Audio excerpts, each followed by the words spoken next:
This is a place where curiosity drifts gently alongside calm, where science can be both fascinating and soothing, and where the stories of the universe are told slowly enough to help you unwind at the end of the day. Tonight's journey is about water, the element that makes up the oceans, the rain, the clouds, and even a large part of you. Water is older than the Earth itself, a traveller from the stars that has shaped every corner of our planet. Before we begin, I would love to know where you are listening from. Perhaps a quiet bedroom, or maybe with the sound of rain outside the window. Wherever you are, feel free to share it in the comments below. If you enjoy these calm explorations, a like and a subscribe help keep this channel flowing like a steady river, and to those who are already subscribed, thank you sincerely for being part of this journey. Now I hope this video isn't so interesting that it keeps you wide awake, but if it does, at least the knowledge might ripple through your dreams and leave you with something new by morning. So let us begin. Have you ever wondered how the water in your glass could be billions of years old, older even than the earth beneath your feet? Water has always been more than just a drink or a landscape. It is the quiet architect of our world. In this video, we will follow its story from the birth of the universe to the present day, tracing the hidden connections that make water the most extraordinary substance in existence. Long before oceans sparkled under the sun, water's ingredients were forged in the fiery hearts of stars. Hydrogen, the simplest atom, was born just after the Big Bang, and oxygen emerged much later in stellar furnaces. When these two met in the cold darkness of space, they created molecules that would wander across the cosmos. Some of these droplets of possibility eventually found their way to Earth, settling here to form seas and rivers. But water's story does not end with its arrival. It is a restless traveller, cycling endlessly through forms: vapour, liquid, and ice, sculpting continents, feeding life, and even shaping the air we breathe.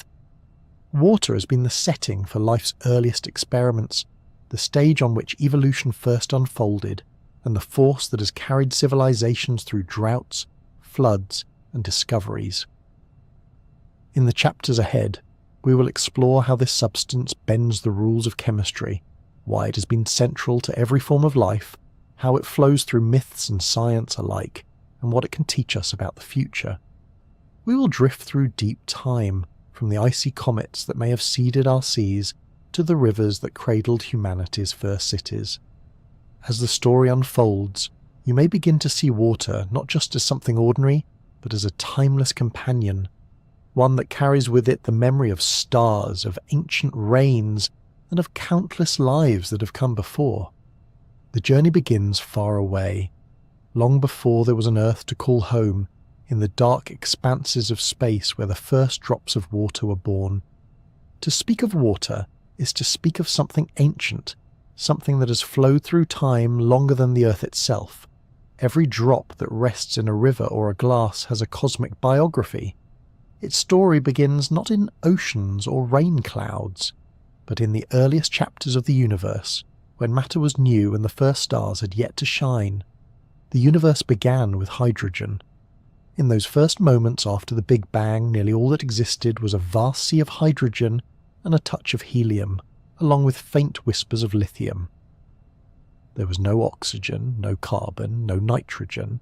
In other words, none of the elements needed to make water or life. For hundreds of millions of years, the universe remained dark and simple, filled with clouds of gas that drifted through space waiting for gravity to shape them into something new.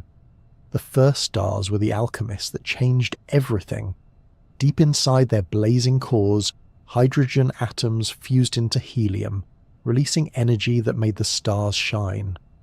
As they aged, heavier elements were forged through nuclear fusion: carbon, oxygen, silicon, iron. Oxygen, one of the two ingredients needed for water, was born in these stellar furnaces. When those stars reached the ends of their lives, many exploded in spectacular supernovae, scattering the elements they had created into the surrounding cosmos. These explosions were both endings and beginnings, seeding the universe with the raw materials for planets, oceans, and eventually life. It is in the cooling aftermath of these cosmic fireworks that water molecules could begin to form. When hydrogen atoms met freshly minted oxygen, they bonded into H2O, the same molecule that now flows through your veins. In the cold recesses of interstellar space, tiny dust grains provided surfaces where these atoms could cling together.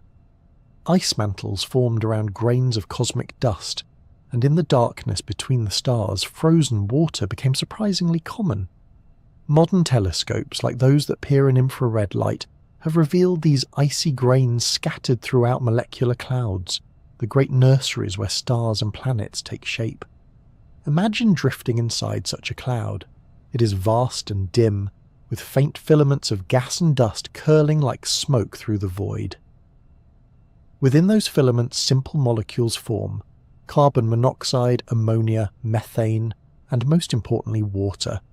Each molecule may be small, but together they number in unimaginable quantities. In some regions, water makes up as much as half of all the ices present on the grains of dust.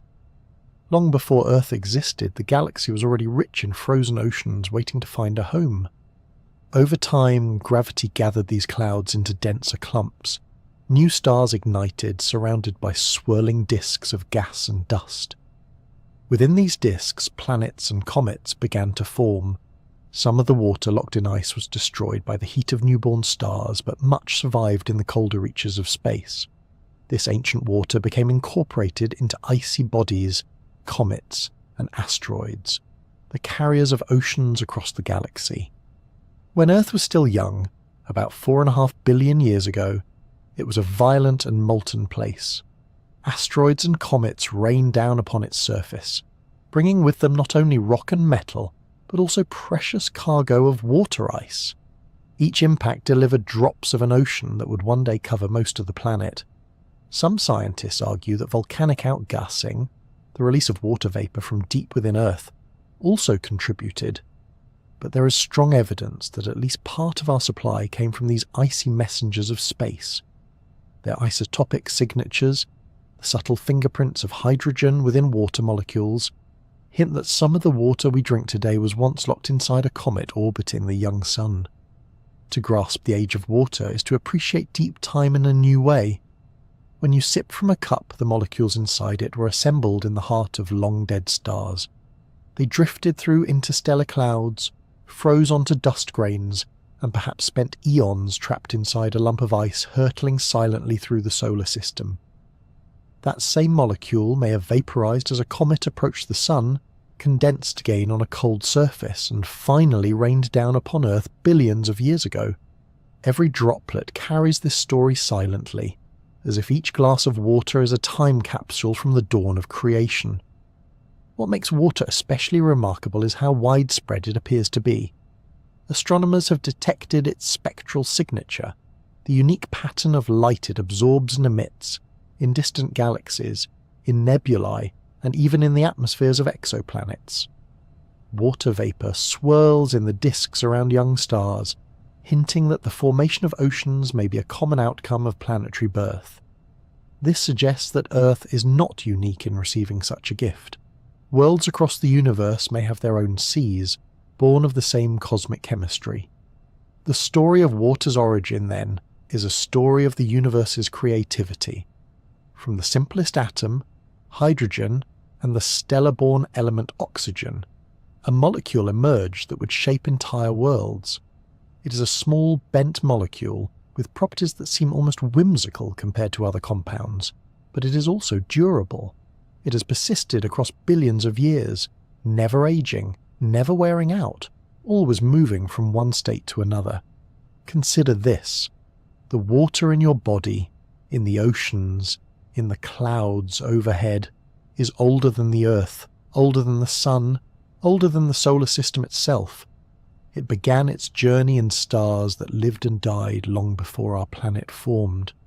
In that sense, water is not just ancient, it is immortal. It changes form endlessly, from vapor to liquid to ice, but the molecules themselves endure, carrying with them the memory of their stellar origins.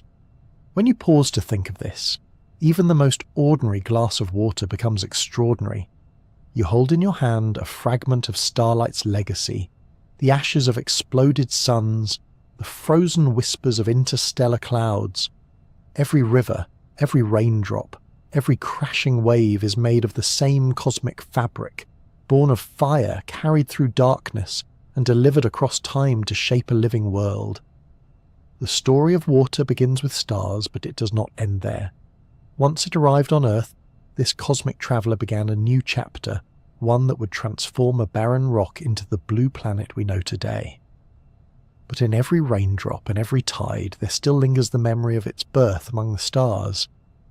4.5 billion years ago, Earth was far from the calm blue world we see today.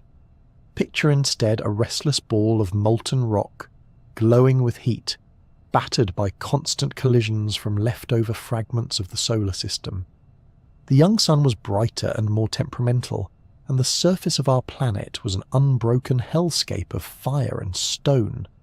Yet hidden in that chaos was the promise of oceans, vast bodies of water that would one day cradle life and paint Earth blue from space.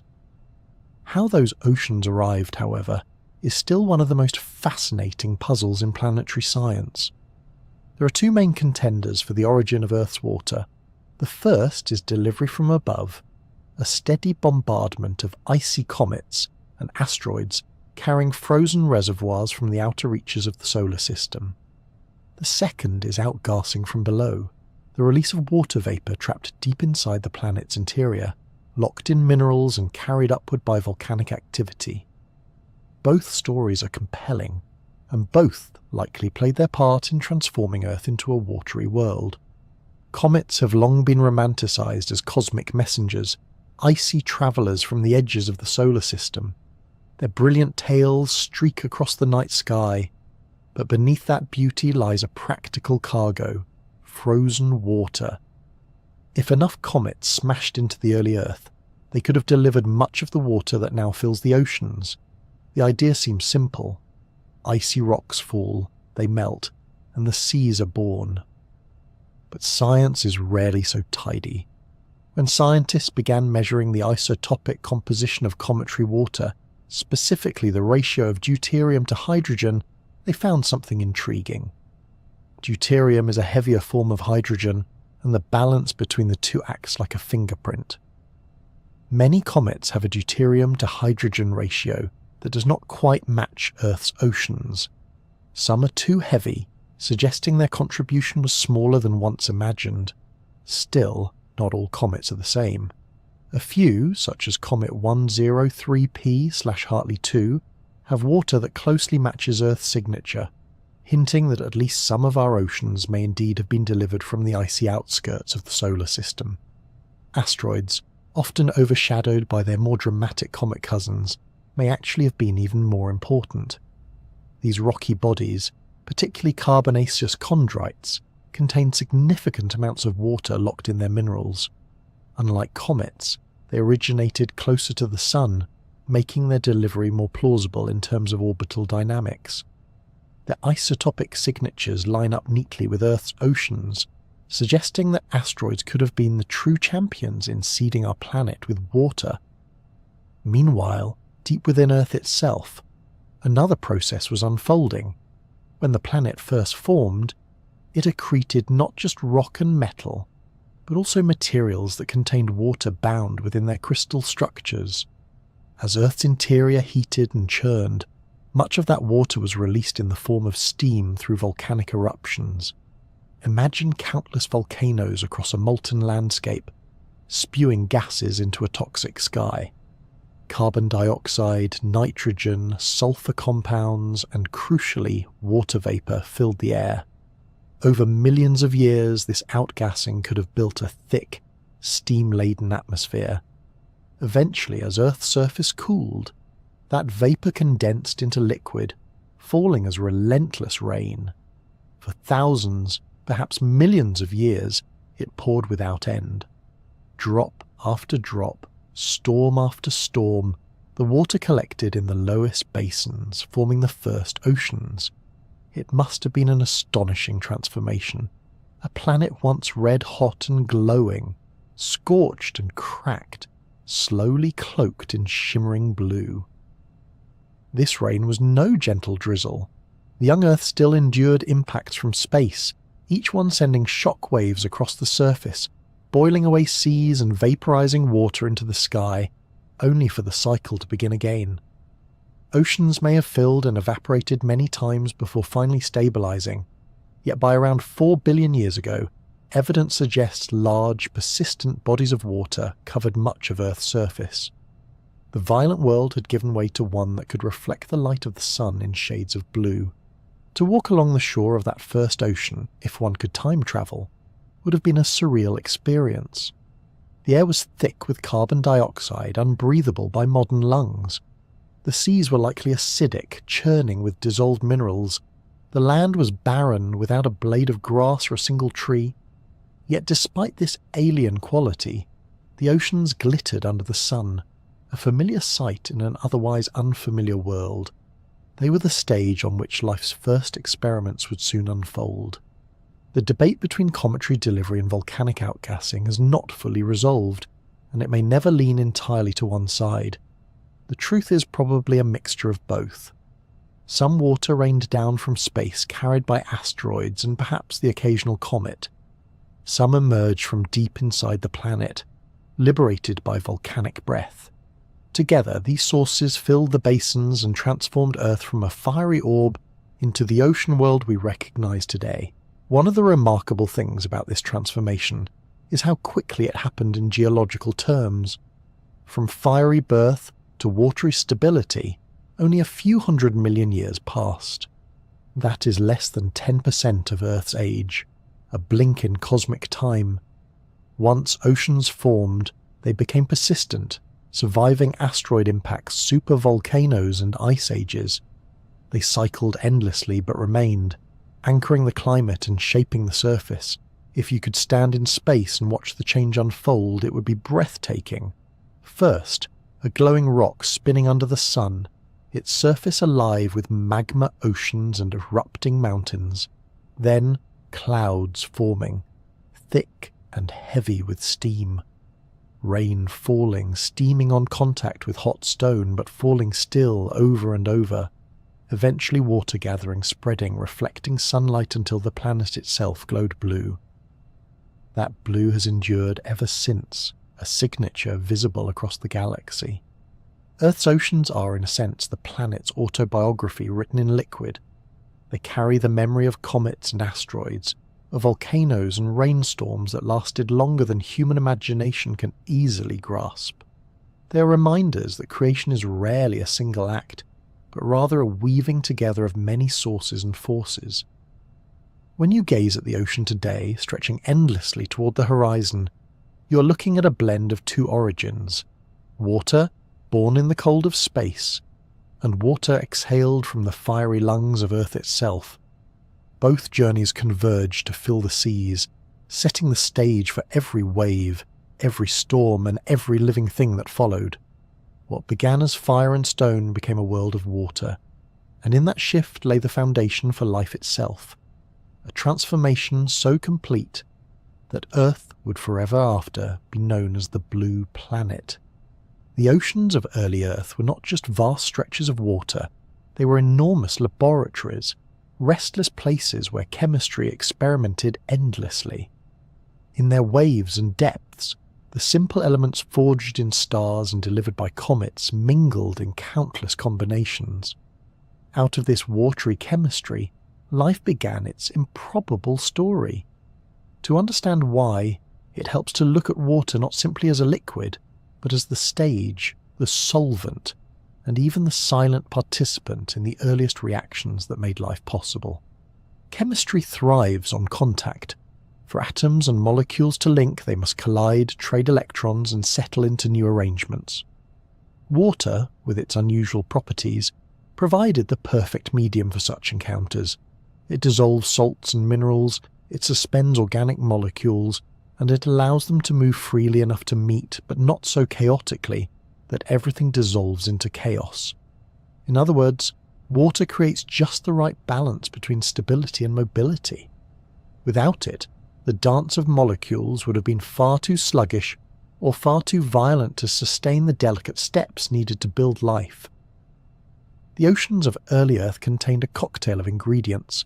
From volcanic gases bubbled carbon dioxide, nitrogen and hydrogen sulfide. Lightning in stormy skies may have sparked new organic molecules from methane and ammonia. Hydrothermal vents at the bottom of the sea spewed minerals and heat, enriching the chemistry further. These vents in particular are thought to have been crucial.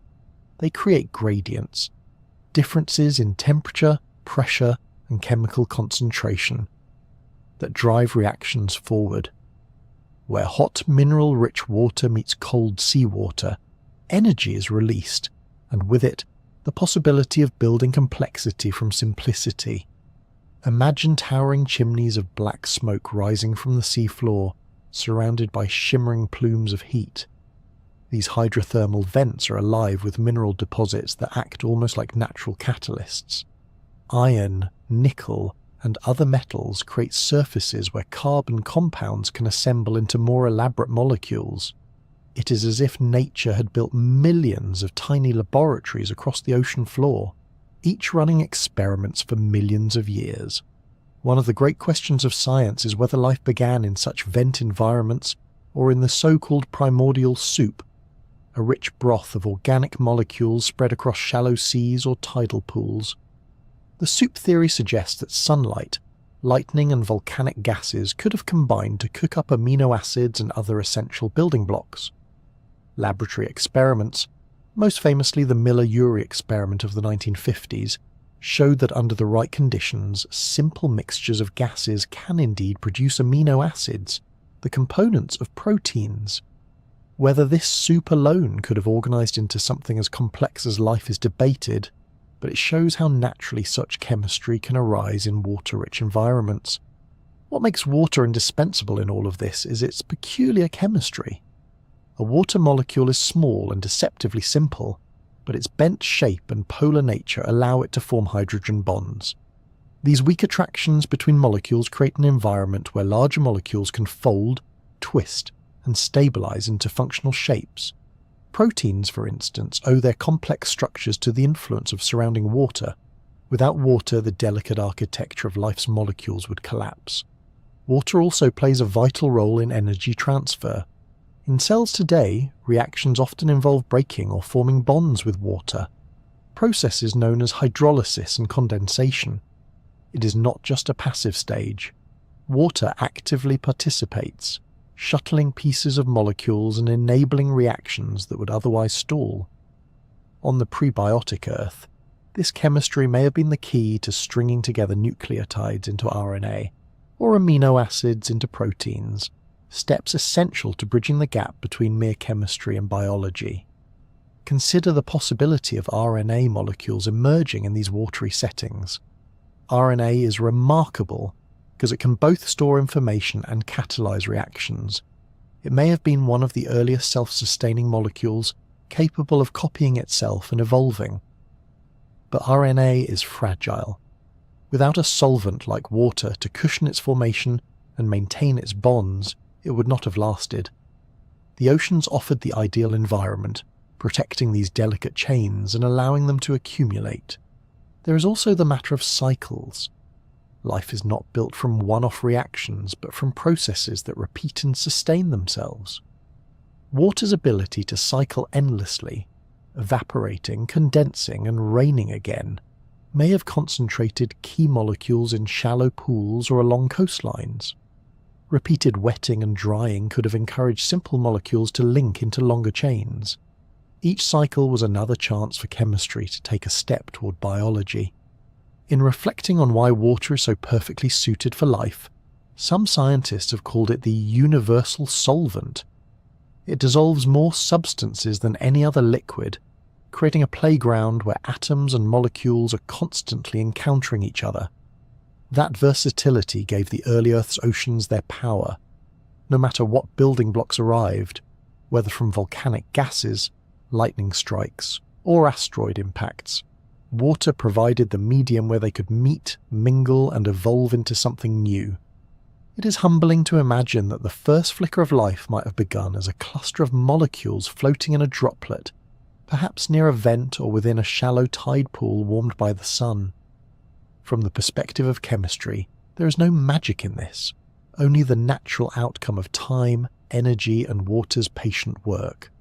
Yet from the perspective of life itself, it is miraculous. Out of countless reactions, some arrangement of molecules stumbled upon self-replication, and the rest is history. The debate between hydrothermal vents and primordial soup is ongoing, but they may not be mutually exclusive. Life may have had multiple possible starting points, with different environments testing different recipes until one succeeded. What unites all these scenarios is water. It was present in every theory, every experiment, every imagined setting where the spark of life could catch. Every living thing today carries a reminder of those beginnings. Our cells are tiny oceans, each filled with water where chemistry continues to hum along. The salts in our blood echo the composition of ancient seas. The dependence of every organism on water is not just a coincidence, but a memory, carried forward from the moment when chemistry first became life. When you look at a glass of water, you're not just seeing a drink. You're looking at the medium that transformed a barren world into a living one. It is the same liquid that cradled fragile strands of RNA, that cushioned the first proteins, that held together the earliest membranes. Every living creature is, in a way, a monument to water's extraordinary chemistry. In the beginning there was fire and stone, but it was water that took those raw ingredients and began to stir them, slowly, patiently, until something new emerged. From the depths of the ocean floor to the shimmer of tidal pools, water was the quiet chemist, working without hurry, shaping the first sparks of life. Water is often imagined as a surface phenomenon, something that fills oceans, rivers and clouds drifting across the sky. Yet Earth's story of water runs far deeper than what is visible. Beneath our feet lies an unseen cycle, one that moves slowly but persistently, circulating water not just across the seas and skies, but through the very rocks of the planet. This hidden cycle links surface life to the deep interior, acting like a planetary heartbeat that has pulsed for billions of years. The familiar water cycle is easy to picture. Sunlight warms the oceans, water evaporates, rises into the atmosphere, condenses into clouds, and returns as rain or snow. Rivers carry it back to the sea, and the process repeats endlessly. This cycle is swift, often measured in days, weeks, or seasons. But beyond this surface rhythm is another slower cycle, the geologic water cycle, which carries water between the oceans and the mantle over millions of years. The mantle may seem like the last place to look for water. It is hot, dense rock lying hundreds of kilometers beneath the surface. But minerals in the mantle can trap water in surprising quantities, not as liquid pools or underground lakes, but as molecules locked into crystal structures. Minerals like ringwoodite and wadsleyite are capable of holding significant amounts of hydroxyl, a form of water bound within their lattices. Though invisible, this stored water is vast. Some estimates suggest that the mantle may contain as much water as all the oceans combined, hidden away in solid rock. The way water moves into the mantle begins at the ocean floor. Where tectonic plates spread apart, volcanic activity creates new crust, rich with basalt that soaks up seawater. This water penetrates through cracks, reacting with minerals to form hydrated rocks. Over time, as tectonic plates drift, these water-laden slabs are pushed back into Earth's interior at subduction zones. As they sink, the pressure and heat grow intense, and the water bound within the rocks is eventually released. This release is not gentle. It fuels volcanic activity, melts rocks, and helps drive the formation of magma. In this way, water acts as both passenger and driver in the deep earth. It is carried into the mantle by sinking slabs of crust, then returned to the surface through volcanic eruptions and the slow outgassing of magma. Each volcanic plume is more than fire and ash. It is also the exhalation of water that has travelled a cycle spanning millions of years. The clouds above a volcano are not only weather, but whispers of the deep earth returning its stored cargo to the skies. This deep circulation matters for more than geology. It regulates the composition of the atmosphere, balancing the gases over geological timescales. It influences the stability of the oceans, preventing them from slowly draining into the mantle or evaporating entirely into space. It even shapes the planet's long-term climate. Without this slow, steady cycle, Earth might not have maintained its stable oceans for billions of years, and life may never have had the chance to flourish. Consider how astonishing it is that water can exist in so many forms and places, as vapour above mountains, as liquid in rivers, as ice in polar caps, and as locked molecules deep within mantle rock. It is as though Earth has found every possible way to store and circulate its water, ensuring that no single catastrophe can strip it away entirely. Even when surface oceans boil off during massive impacts or global freezes lock them in ice, the mantle still holds reserves, ready to breathe them back over time. The evidence for this deep reservoir is not just theoretical. In 2014, scientists analysed a diamond from deep within the Earth that contained ringwoodite with water trapped inside. This tiny inclusion, less than a millimetre wide, revealed that the mantle transition zone, lying between 400 and 600 kilometres deep, may be saturated with water-bearing minerals. It was a small stone with a big story, confirming that Earth's hidden oceans are not just speculation but reality. The timescales of the deep water cycle are staggering. While a raindrop may complete its journey from cloud to sea in a matter of weeks, a molecule of water pulled into a subducting slab might not resurface for tens of millions of years. This cycle is slow, but its influence is profound. It maintains the balance of surface water, prevents runaway changes, and provides a long-term stability that life depends on. It is in many ways Earth's silent insurance policy. The deep water cycle also reminds us that Earth is not static. Beneath our quiet landscapes, entire oceans' worth of water are being shuttled downward and upward, woven into the ceaseless motion of tectonic plates. Every earthquake and every volcanic eruption is a reminder that this cycle is still very much alive, a dynamic system that has persisted since the earliest days of the planet. It is tempting to think of oceans as eternal, as though they have always been here in their present form. But the truth is more dynamic. Oceans shrink and grow, influenced not just by surface climate but by these deep exchanges. When more water is locked in mantle minerals, sea levels fall. When more is released through volcanism, oceans rise. Over eons, this hidden rhythm has quietly sculpted the conditions on Earth's surface. There is also a poetic symmetry to this cycle. Water, the agent that carved valleys and nurtured life, also seeps into the planet's interior, altering the rocks themselves. It lubricates faults, softens minerals, and reduces the melting point of rocks, making it a key player in plate tectonics. Without water, the continents might never have drifted as they do, and Earth's surface would be unrecognisable. The slow pulse of the deep water cycle is entwined with the restless movements of continents and the changing face of the world.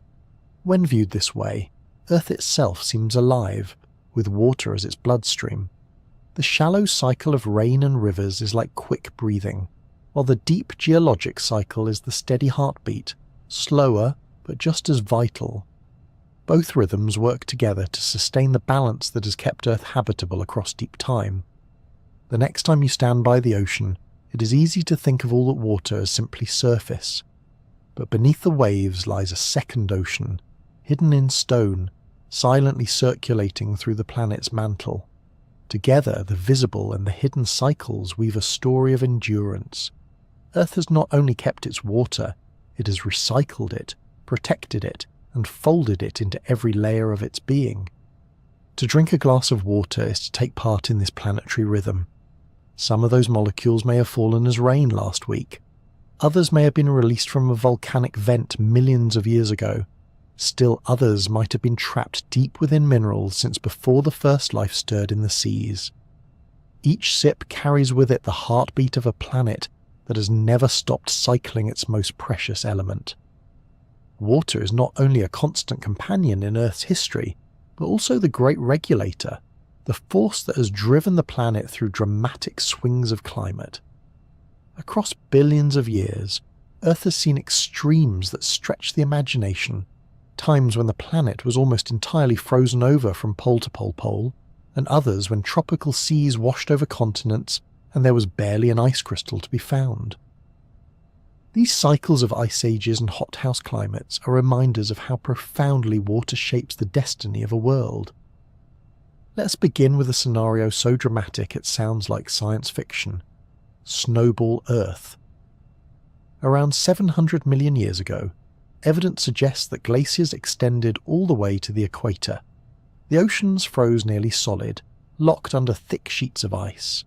If you had been alive then, you might have looked out at Earth from space and seen a gleaming white sphere, a planet almost indistinguishable from an enormous frozen moon. Yet this was not fiction. Geological records such as glacial deposits found in tropical latitudes show that Earth endured multiple global-scale ice ages. How could this happen on a planet warmed by the sun? The answer lies in the delicate balance between sunlight, atmosphere, and water. Ice is reflective, bouncing much of the sun's energy back into space. As glaciers spread, more light was reflected, causing further cooling in a runaway feedback loop. Before long, Earth tipped into a deep freeze, its oceans covered in ice possibly hundreds of meters thick. Life clung on in refuges, perhaps beneath the ice in pockets of liquid water warmed by geothermal heat or around hydrothermal vents. Snowball Earth was not permanent. Volcanic activity continued beneath the icy surface, belching carbon dioxide into the atmosphere.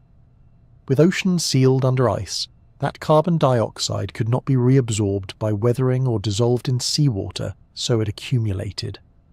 Over millions of years, greenhouse gases built up to such high levels that they eventually broke the cycle, trapping enough heat to melt the ice. When the thaw came, it must have been cataclysmic. Gigantic floods roared across the continents, and the oceans opened once again. This swing from frozen to thawed illustrates the immense power of water, both as ice reflecting sunlight and as vapour amplifying greenhouse warming. If Snowball Earth represents one extreme, then hothouse climates stand at the other. Throughout Earth's past, there were times when global temperatures soared and the poles were free of ice. One such period was the Cretaceous, roughly 100 million years ago, when dinosaurs roamed a world far warmer than today. Sea levels were higher, tropical forests reached into polar regions, and warm, shallow seas covered much of the continents. Fossilized palm trees found in what is now Alaska speak to this remarkable warmth. What drove such hothouse conditions? Again, water played a starring role. High levels of carbon dioxide from volcanic activity trapped heat, while the absence of reflective ice allowed more sunlight to be absorbed. Warmer oceans evaporated more water, and since water vapor itself is a greenhouse gas, this created another powerful feedback loop. Clouds formed, storms raged, and Earth became a steamy, humid world. Far from being just a passive backdrop, water was both amplifier and stabilizer, carrying heat across the globe through currents and storms. Between these extremes, Earth has seen repeated glacial cycles over the past 2.5 million years, the ice ages most familiar to us. These are shorter and less extreme than Snowball Earth, but still dramatic. Sheets of ice advanced and retreated across North America, Europe, and Asia, carving valleys, shaping mountains, and creating the landscapes we recognize today.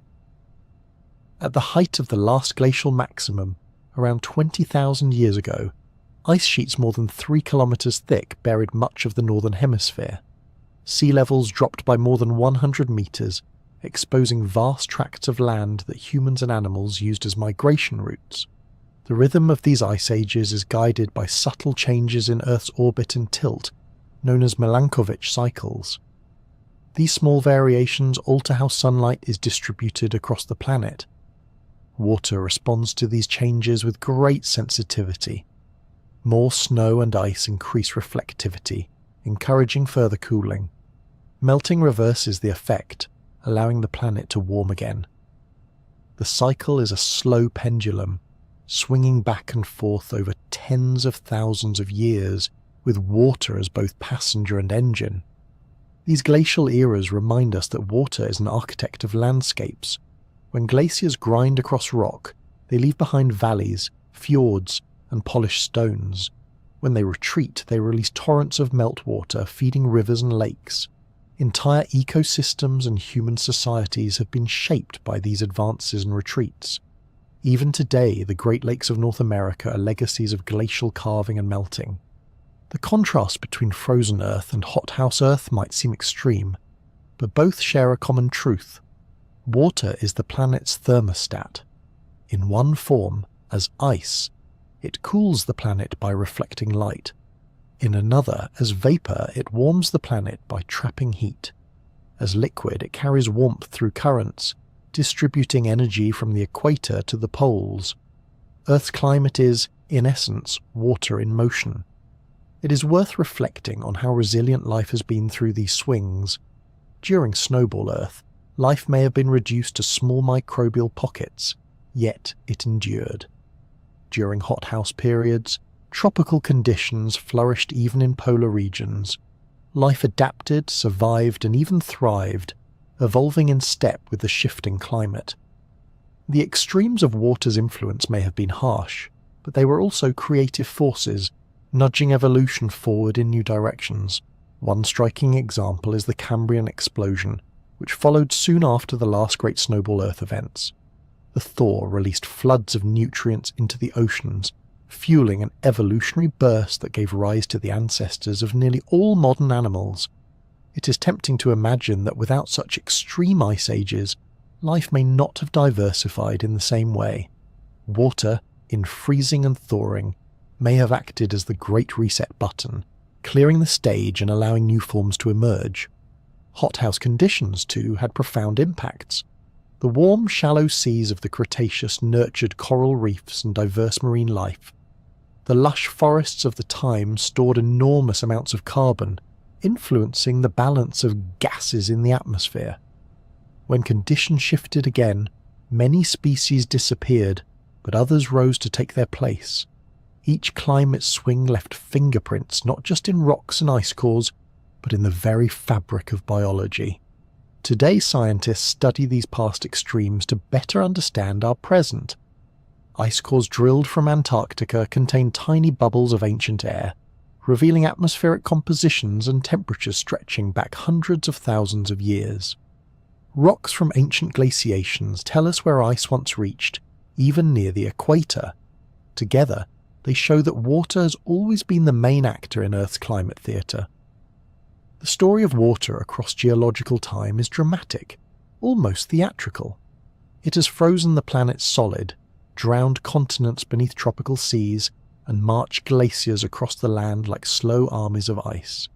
Yet through all these transformations, water has also been steady, never leaving but simply shifting form. It is the element of change and the element of continuity, reminding us that stability is not stillness, but balance in motion. When you look out at the world today, with its glaciers melting and seas rising, it is natural to feel that the climate is fragile. But in truth, Earth has always been dynamic, always shifting between extremes. What matters is how quickly those shifts happen, and how life adapts in response. The lesson of geological time is that water will continue to regulate, to reshape, to push and pull the planet's climate. The only question is how humanity will live within that rhythm. Across billions of years, water has proven itself the ultimate sculptor, capable of turning a fiery young world into a frozen orb or a steaming greenhouse. It reflects sunlight, traps heat, carves stone, and feeds rivers. It is the pulse of climate, the architect of landscapes, and the silent force behind evolution's greatest leaps. Earth's history of ice ages and fire worlds is not just a record of extremes, it is a testament to water's endless power to transform the face of a planet. If mountains are the bones of the earth, then rivers are its sculptors, patiently carving, smoothing, and carrying away the excess. A single river may look delicate compared to the immensity of a continent, but given time, water has the persistence to cut valleys, dig canyons, and rearrange landscapes on a grand scale. What we see today in winding channels and wide deltas is the work of liquid patience, a process measured not in years but in millions of years. Erosion is at the heart of this transformation. When rain falls on mountains, droplets gather into rivulets and streams, which merge into rivers. As they move downhill, they pick up sediment, grains of sand, pebbles, sometimes boulders, and carry them along. This cargo acts like nature's sandpaper, grinding down the rock beneath, slowly reshaping the land. The water itself dissolves minerals, pulling ions into solution and transporting them to distant seas. Bit by bit, the mountains are worn away, their height traded for the sediment that will one day form new landscapes elsewhere. The power of rivers to shape terrain can be seen most dramatically in canyons. The Grand Canyon is the most famous, a colossal scar stretching over 400 kilometers, cut by the Colorado River over millions of years. Standing on its edge, one can see nearly 2 billion years of geological history exposed in layer upon layer of rock. Each stratum tells a story. Ancient seas, deserts, and swamps, all carved open by the patient persistence of flowing water. It is humbling to realize that what looks like a static monument is actually the result of endless motion. But rivers do not only cut downward, they also build outward. As rivers reach flatter ground, their currents slow, and they begin to deposit the sediment they once carried. This creates floodplains, rich with fertile soil, where civilizations have thrived for thousands of years. Further downstream, where rivers meet the sea, deltas form. These are landscapes of branching channels and marshes, constantly shifting as the river delivers fresh loads of sediment. The Nile Delta, the Mississippi Delta, the Ganges-Brahmaputra Delta, all are products of water's restless creativity. They are nurseries for life and hubs for human culture, formed entirely by the accumulation of countless grains carried from faraway mountains. The shaping power of rivers can also be subtle. A meandering stream on a flat plain seems lazy, but even its curves are instruments of change. As water bends, it erodes the outer bank and deposits sediment on the inner bank, causing the river to shift and snake across the land. Over centuries, these meanders can become oxbow lakes, crescent-shaped remnants of old channels.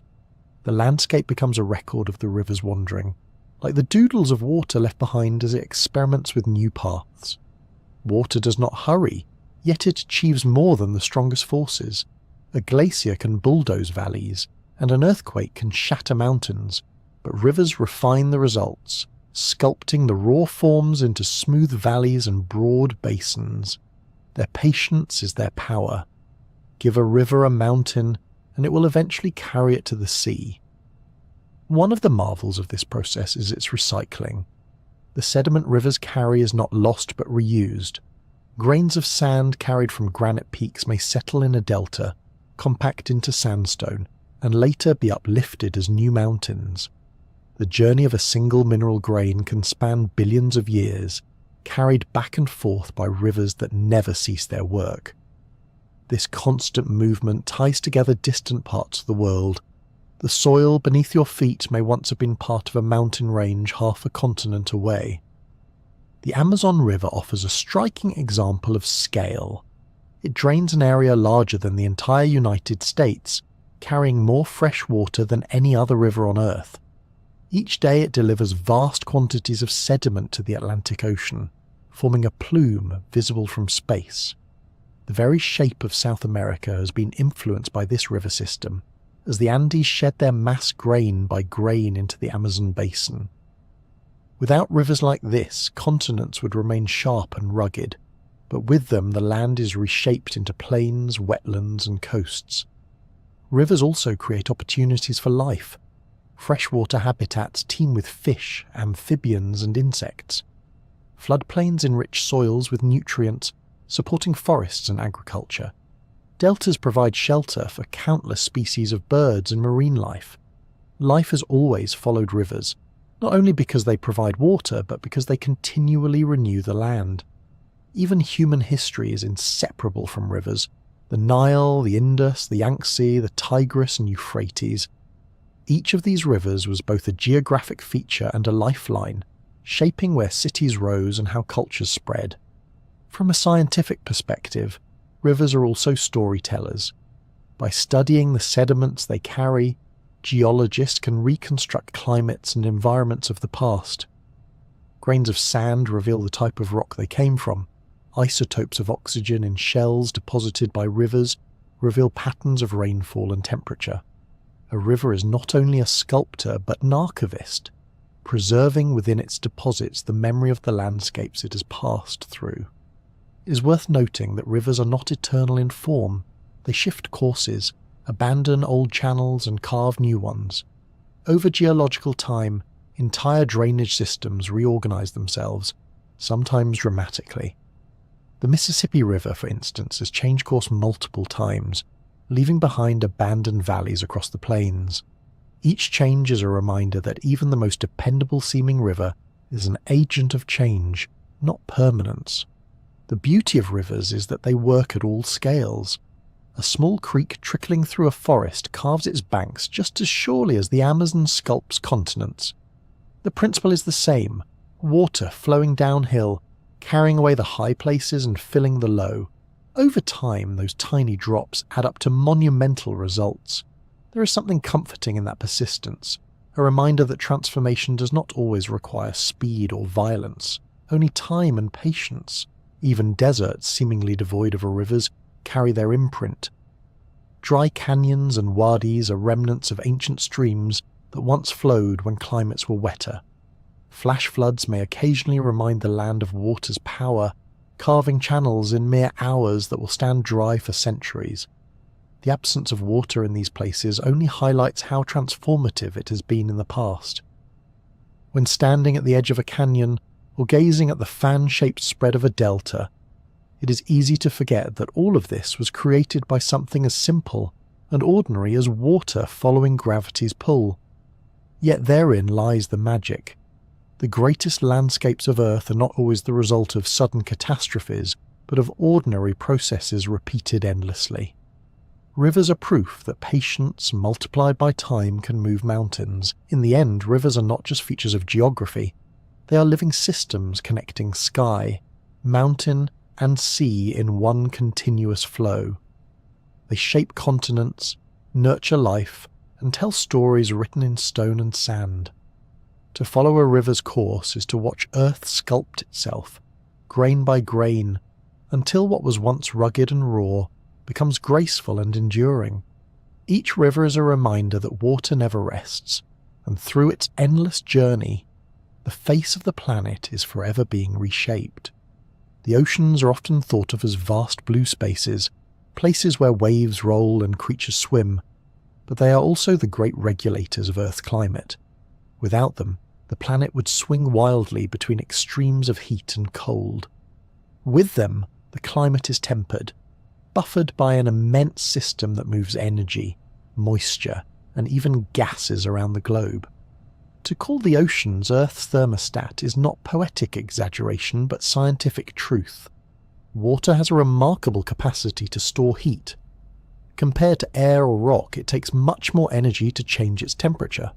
This means that the oceans act as giant heat reservoirs, soaking up warmth in summer and releasing it in winter, smoothing out the annual swings that would otherwise make climates far harsher. Coastal regions feel this moderation most keenly. A city by the sea enjoys milder winters and cooler summers than one far inland at the same latitude, all thanks to the ocean's steadying hand. But the oceans do more than store heat. They transport it. Warm water from the tropics is constantly on the move toward the poles, while cold water sinks and flows back toward the equator. This global conveyor belt of currents, known as thermohaline circulation, redistributes energy across the planet. It is powered by differences in temperature and salinity, hence the name thermo for heat and haline for salt. As water cools near the poles, it becomes denser and sinks, pulling surface water behind it. In this way, the oceans act as giant arteries, carrying warmth across thousands of kilometers. The Gulf Stream is the most famous of these currents. Originating in the Gulf of Mexico, it sweeps up the eastern coast of North America before heading across the Atlantic toward Europe. It carries so much heat that it effectively warms entire continents. London, for instance, sits farther north than Calgary, Canada, yet has milder winters because the Gulf Stream delivers warmth to the coasts of Europe. Without this current, much of northern Europe might endure winters as severe as Siberia. Currents do not just shape regional climates, they also influence weather patterns across the globe. Consider El Niño, the periodic warming of surface waters in the central and eastern Pacific Ocean. When it occurs, trade winds weaken, warm water spreads eastward, and the ripple effects are felt worldwide. South America often experiences heavy rains and floods, while parts of Australia and Southeast Asia face drought. North America can see altered storm tracks and unusual temperature swings. La Niña, the counterpart characterized by cooler Pacific waters, brings the opposite effects. Together, these cycles are reminders of how the ocean's moods reverberate across the planet. Beyond these well-known phenomena, the oceans participate in countless other climate processes. They generate monsoons, power hurricanes, and store vast amounts of carbon dioxide. In fact, the oceans absorb roughly a quarter of the carbon dioxide released by human activity each year. Phytoplankton, the microscopic plants drifting in the sunlit surface, use sunlight and carbon dioxide to grow, quietly regulating the atmosphere while forming the base of the marine food chain. Without the oceans acting as this sink, the build-up of greenhouse gases would be even more dramatic. Yet this role as a buffer comes with limits. The more heat the oceans absorb, the more they expand, contributing to rising sea levels. As they take in more carbon dioxide, they become more acidic, threatening corals, shellfish, and countless other organisms. The thermostat works, but it is not indestructible. Like any finely tuned system, it can be thrown off balance. Still, the ingenuity of the oceans in maintaining stability is breathtaking. Picture the entire planet as a heat engine, with the equator receiving more solar energy than the poles. Left unchecked, this imbalance would lead to unbearable temperatures in the tropics and permanent deep freezes in the polar regions. The oceans redistribute this heat, flattening the extremes, carrying energy across hemispheres and seasons alike. Winds play their part too, but water, with its immense capacity and circulation, is the heavy lifter. The scale of this system is staggering. A single major current can move more water than all the world's rivers combined. The thermohaline circulation operates like a global conveyor belt, taking centuries to complete a full loop. Warm water that drifts northward today may not return to the surface until the distant future, somewhere near Antarctica. The oceans think in timescales far longer than human lives, patiently adjusting the climate one slow circulation at a time. Even the smallest details of climate are touched by this watery engine. The fog that clings to coastlines, the seasonal rains that feed crops, the steady breezes that make some harbours favourable for sailing, all are influenced by the interplay of sea and sky. Without this regulation, Earth would not be the same gentle cradle it has been for life. The ocean's role in climate can also be seen in moments of disruption. When the Gulf Stream weakens, as some evidence suggests it has in recent decades, weather patterns shift. Storms intensify in some regions, while droughts deepen in others. Ice melt from Greenland adds fresh water to the North Atlantic, changing the salinity that drives circulation. This shows how delicate the balance can be, and how easily human activity can tilt the system. From another perspective, the oceans are the memory of Earth's climate. Layers of sediment on the seafloor preserve records of past temperatures and currents. Tiny shells of plankton buried over millennia carry chemical signatures that reveal how warm or cold the waters were when they lived. By reading these records, scientists have pieced together stories of past ice ages, warm periods, and sudden shifts. The oceans not only regulate the present, but also hold the history of climates long gone. To stand on a beach and watch the waves is to see only the surface of an immense and intricate machine. Beneath those waves, water is moving across entire oceans, carrying heat and energy in silent loops that shape the air we breathe and the weather we experience. It is both gentle and immense, a force that cools, warms, and stabilizes the earth. Perhaps the most poetic way to think of it is this: the oceans breathe for the planet. They inhale heat, gases, and energy, and they exhale them back in cycles that span years to centuries. Their breath keeps Earth's climate alive, balanced, and dynamic. And as long as they continue to flow and circulate, the planet will never be still but always in motion, always finding equilibrium through the endless rhythm of water. Water may look ordinary, but in the realm of chemistry it is a delightful troublemaker, a molecule that routinely breaks the rules and somehow gets away with it. If other compounds behaved as water does, the world would be unrecognizable. We often think of H2O as simple, just two hydrogens and one oxygen. Yet its structure gives it quirks that shape everything from the weather above our heads to the cells inside our bodies. Without those quirks, life as we know it would simply not exist. At the heart of water's odd behaviour lies its shape. The oxygen atom sits in the centre, with two hydrogen atoms attached at an angle of about 104 degrees. This bent structure creates polarity, meaning one side of the molecule is slightly negative while the other side is slightly positive. It is as if the molecule has a tiny magnetic personality, eager to link arms with its neighbours. The result is hydrogen bonding, a weak but pervasive attraction between water molecules that gives rise to many of water's strange properties. Take surface tension, for example. Thanks to hydrogen bonds, water molecules at the surface cling together tightly, creating an invisible skin. This is why small insects like water striders can walk on ponds without sinking. It's also why drops of water form beads on a leaf, or why raindrops appear as spheres clinging to a window pane. The cohesion is so strong that you can slightly overfill a glass and the water will mound above the rim, refusing to spill until gravity finally wins. Another rule that water gleefully ignores is density.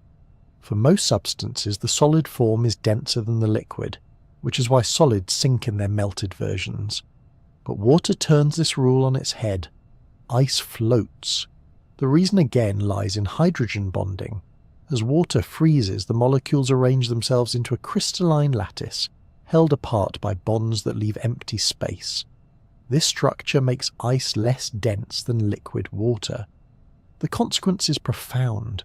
Lakes and oceans freeze from the top down rather than from the bottom up. Ice forms a protective lid that insulates the water beneath, allowing fish and other life to survive through winter. Without this anomaly, cold seasons could wipe out aquatic ecosystems entirely. Water also defies expectations when it comes to its boiling and melting points. Molecules of similar size, such as hydrogen sulfide or hydrogen selenide, are gases at room temperature. By the logic of periodic trends, water should be a gas too. Instead, it remains liquid over a wide range of temperatures. The reason, yet again, is hydrogen bonding, which holds the molecules together more strongly than in most other small compounds. These bonds demand extra energy to break, raising the boiling point and keeping water liquid under conditions where it should, by all rights, have evaporated. If water followed the rules, rivers and oceans would vanish in a puff of steam. Then there is its extraordinary heat capacity. Water can absorb large amounts of energy before warming significantly. This property stabilizes climates, moderates weather, and makes life comfortable. A desert without water heats and cools rapidly, but a coastal region experiences mild swings because the ocean acts as a buffer. Inside our bodies, Water's high heat capacity helps regulate temperature, allowing us to survive in changing environments without overheating or freezing with every fluctuation. The list of oddities continues. Water is an excellent solvent, dissolving more substances than any other liquid. Its polarity allows it to surround ions and molecules, prying them apart and carrying them into solution. Salt in seawater, sugar in tea, nutrients in blood, all dissolve thanks to water's abilities. This is why it is called the universal solvent, though perhaps a more accurate description would be the universal matchmaker, always bringing together molecules that might otherwise never meet. Its solvent power makes life possible at the cellular level. Proteins fold into their functional shapes because water surrounds them in specific ways. DNA maintains its famous double helix thanks to hydrogen bonds both within the molecule and with the water around it. Even the simplest reactions in metabolism rely on water to shuttle atoms back and forth. Far from being a passive backdrop, water is an active participant in the drama of biochemistry. Water's mischief extends into the sky as well. As it evaporates, it carries away heat, making sweat an effective cooling system. When it condenses, it releases that heat back into the atmosphere, fueling clouds and storms. Hurricanes, monsoons, and gentle rains alike owe their power to water's ability to change phase and transfer energy. It is the quiet engine that drives much of the weather. One might think that all this rule-breaking would make water unique only to Earth, but astronomers are increasingly finding it across the cosmos. In icy moons, in interstellar clouds, even in the thin atmospheres of distant exoplanets, water molecules are detected again and again. Yet no matter where they are found, they carry the same peculiarities, the same bent structure and polar bonds. This universality suggests that if life exists elsewhere, it may well depend on water's chemistry just as we do. What is remarkable is that we often overlook just how peculiar our daily encounters with water truly are. We sip it without realizing that it should not be liquid at room temperature. We watch ice cubes float in a glass, without marveling that this behavior defies the expectations of most materials. We see insects skating on ponds without pausing to consider the invisible bonds beneath their feet. Water disguises its strangeness in plain sight, hiding its quirks under a cloak of familiarity. Scientists have studied water for centuries, and yet it still holds mysteries. Some of its properties at extreme temperatures and pressures remain puzzling. Computer models struggle to capture all of its behavior precisely. It is as if water enjoys keeping a few secrets, reminding us that even the most common substance can surprise.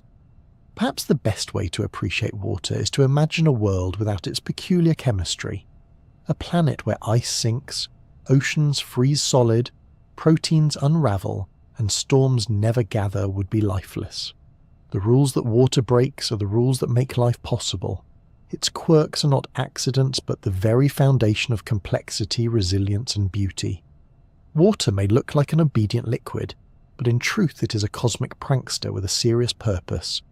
It bends the rules of density, temperature, and chemistry, and because of that, rivers flow, clouds form, cells function, and life endures. To lift a glass of water is to hold in your hand not just a refreshment, but one of nature's greatest oddities, a simple molecule with the power to shape a world. In the beginning, life was small, fragile, and entirely aquatic. For hundreds of millions of years, the oceans were not just home to living things, they were the only place life existed. From microscopic cells adrift in ancient seas to the spectacular bloom of creatures in the Cambrian period, water cradled every stage of biology's earlier steps. It was a vast, dynamic nursery, and without its sheltering embrace, evolution might never have found its footing. The earliest life forms were single-celled organisms, tiny entities that floated in watery environments over 3.5 billion years ago. They left behind traces in the form of stromatolites, layered structures built by microbial mats that trapped and bound sediments. Some stromatolites still exist today in shallow lagoons, a living window into an ancient past. These organisms relied on water not only for stability, but also for the chemistry of survival. Water dissolved nutrients, carried them into cells, and provided the medium for reactions that powered metabolism. Without liquid water, such primitive organisms would have had no stage on which to live. One of the most revolutionary steps in this early history was photosynthesis. Cyanobacteria, often called blue-green algae, learned to harness sunlight, using water as the source of electrons to build sugars. In the process, they released oxygen as waste. This oxygen would eventually accumulate in the atmosphere during the Great Oxidation event, about 2.5 billion years ago, fundamentally altering Earth's chemistry. The irony is that what was once just a byproduct of microbial metabolism became the essential gas for complex life. Water was not only the environment, but also the key ingredient in this transformation. As splitting water molecules powered the rise of oxygenic photosynthesis. As life diversified, the oceans became increasingly complex. Cells began working together, forming colonies and eventually multicellular organisms. This leap allowed specialization. Some cells handled movement, others digestion, others reproduction. The oceans grew crowded with forms more varied than the simple microbes that had dominated for billions of years. The groundwork was being laid for the explosion of diversity that would arrive in the Cambrian. The Cambrian period, beginning around 540 million years ago, is often described as evolution's Big Bang. Within a geologically short span of time, an astonishing array of creatures appeared in the seas. Trilobites scuttled across the seafloor with armoured bodies and compound eyes. Worm-like burrowers tunneled through sediments, churning and aerating the seabed. Sponges filtered water for nutrients, while early predators such as Anomalocaris swam with grasping appendages and circular mouths lined with teeth. Almost every major animal group alive today can trace its origins back to this burst of creativity in the Cambrian seas. Water was central to this flourishing. Buoyancy allowed creatures to grow larger than they could have managed on land, since their weight was supported by the medium around them. Currents distributed nutrients and oxygen, sustaining ecosystems from shallow reefs to deeper basins. The very act of moving through water, whether by swimming, drifting, or crawling, drove the evolution of muscles, skeletons, and sensory systems. The challenge of navigating a three-dimensional environment spurred innovation after innovation. The chemistry of seawater also played a part. Dissolved minerals provided the raw material for shells and skeletons. Calcium carbonate, readily available in the oceans, was fashioned into protective armour by trilobites, brachiopods, and corals. The evolution of hard parts not only gave animals defence against predators, but also left behind fossils that preserved their forms in exquisite detail. Our understanding of the Cambrian explosion comes largely from these mineralized remains, testimony to how water's chemistry shaped biology and preserved its record. The Cambrian seas were not static aquariums, but dynamic arenas where ecosystems interacted and evolved. Predation intensified, driving arms races between hunters and prey. Some animals developed spines, others grew faster or more agile, and still others learned to burrow for protection. Each adaptation was tested in the watery environment, where the rules of survival were written by currents, light, and chemistry. Even after the Cambrian, the oceans remained the heart of evolution for hundreds of millions of years. Fish emerged, first with simple cartilaginous skeletons, then with bony structures that gave them more strength and versatility.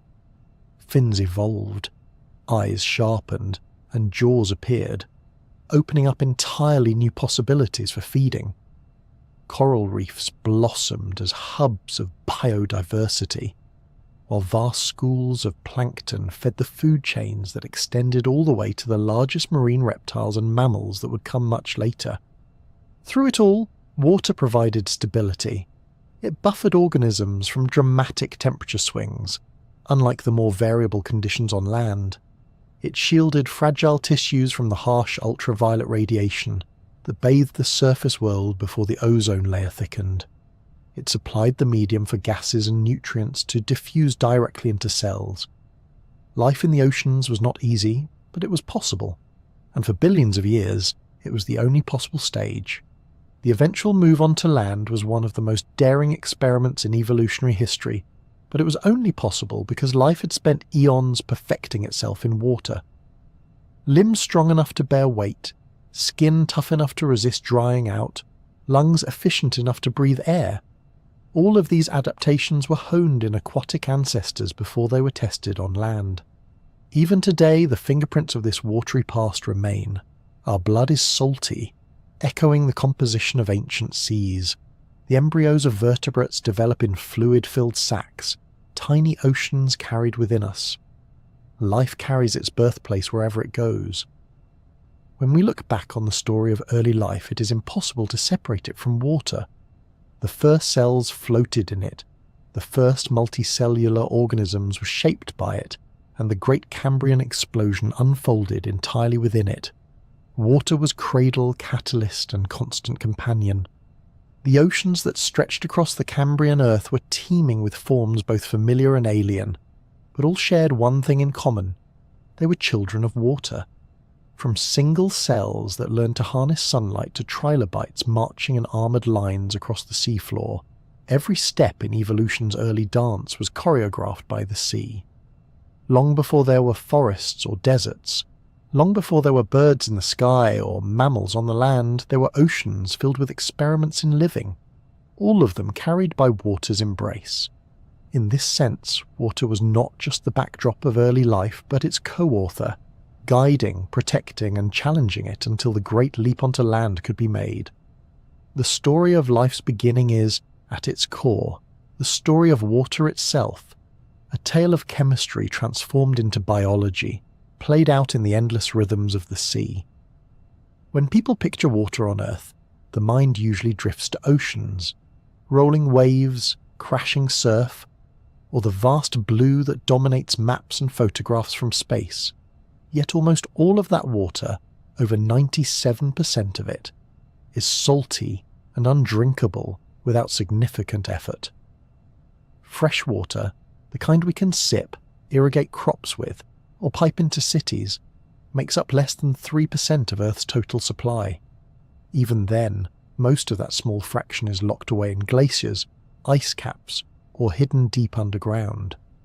The water that flows freely in rivers and fills lakes, the part that sustains billions of people, animals, and ecosystems, amounts to less than 1% of all freshwater on Earth. In the grand tally of planetary resources, liquid freshwater is astonishingly rare. Rivers are perhaps the most familiar form of freshwater, winding through landscapes, carrying rainfall and meltwater from mountains to seas. They are dynamic systems, constantly shifting their channels, eroding banks, and depositing fertile soil. Rivers do more than quench thirst. They have sculpted civilizations. The Nile, the Tigris and Euphrates, the Indus, and the Yellow River were the cradles of agriculture and early urban life. They provided not only water but transport, food, and a natural calendar through floods and seasonal flows. Yet rivers are only a thread of the freshwater story, a thin ribbon compared to the vast reservoir of the oceans.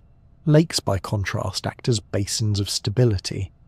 They store enormous quantities of fresh water, some for mere decades and others for millions of years. The Great Lakes of North America hold about 1/5 of the world's surface freshwater, an immense inland sea system created by retreating glaciers. Lake Baikal in Siberia, the deepest and oldest lake on Earth, contains more freshwater than any other single lake, holding roughly 20% of all unfrozen surface water. Each of these lakes is not just a collection of water, but an ecosystem, home to unique species that evolved in isolation. Hidden beneath our feet are aquifers, subterranean reservoirs that store water in porous rock and soil. These underground reserves dwarf the accessible water on the surface. For thousands of years, humans have tapped them with wells, sometimes shallow and simple, other times vast and industrial, Aquifers supply drinking water for billions and irrigate fields that feed the world. Yet they are not limitless. In some regions, aquifers recharge slowly, depending on rainfall seeping into the ground. When pumping exceeds replenishment, the water table falls and wells run dry. This overuse has become a pressing challenge in places such as the Ogallala Aquifer in the central United States or northern India's groundwater systems. The scarcity of fresh water has shaped human history in ways both creative and desperate. Ancient societies built canals and aqueducts to bring water to growing populations. The Romans constructed aqueducts so precise and durable that many still stand today. In arid regions, ingenious underground channels called qanats carried groundwater from hills to fields and villages. Entire cultures rose and fell depending on their ability to manage limited supplies. Droughts have toppled kingdoms, forced migrations, and sparked conflicts, while abundant rivers and lakes have supported flourishing trade and growth. Even today, water scarcity remains a defining issue. Around the world, billions of people lack consistent access to safe drinking water. Climate change adds to the pressure. As glaciers retreat, rainfall patterns shift, and droughts intensify. In some regions, competition for water between agriculture, industry, and households grows fiercer each year. Cities like Cape Town have faced near day zero events, where reservoirs came perilously close to running dry. The contrast between abundance in some regions and scarcity in others highlights just how unevenly Earth's precious fresh water is distributed. One reason fresh water is so precious is that it is constantly in motion. Unlike oil or coal, it is renewable, but it is also elusive. Rain may drench one valley while leaving another parched. Rivers can flood with destructive force one season and shrink to a trickle the next. Aquifers can store water for centuries, yet once depleted they may take equally long to refill. The cycle ensures that fresh water is always on the move, but it also means that managing it requires patience and foresight. The chemistry of fresh water adds another layer of importance. Unlike seawater, it can be consumed directly, though often not without some purification. Its lack of salts makes it ideal for agriculture, preventing the accumulation of minerals that can ruin soils. Animals evolve to drink it, plants to thrive on it. In short, the biology of Earth depends on this tiny minority of water, as though all of life has placed its bets on a small, precious share of the global supply. Freshwater ecosystems themselves are remarkably diverse. Rivers and lakes are home to amphibians, fish, insects, and plants, adapted to unique conditions. A single river can host salmon that migrate thousands of kilometers, while a small lake may shelter species found nowhere else. Wetlands, often overlooked, act as natural sponges, storing floodwaters and slowly releasing them, while also filtering pollutants and providing habitat for countless birds.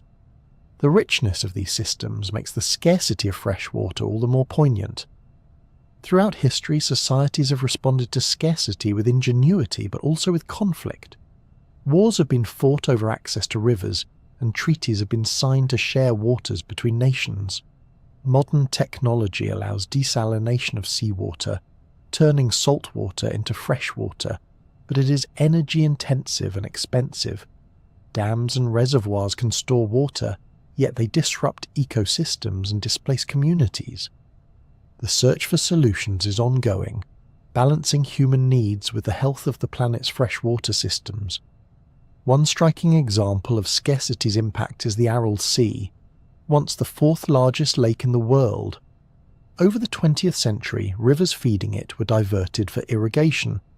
Within decades, the lake shrank to a fraction of its size, devastating fisheries, altering local climates, and leaving behind a desert of salt and dust.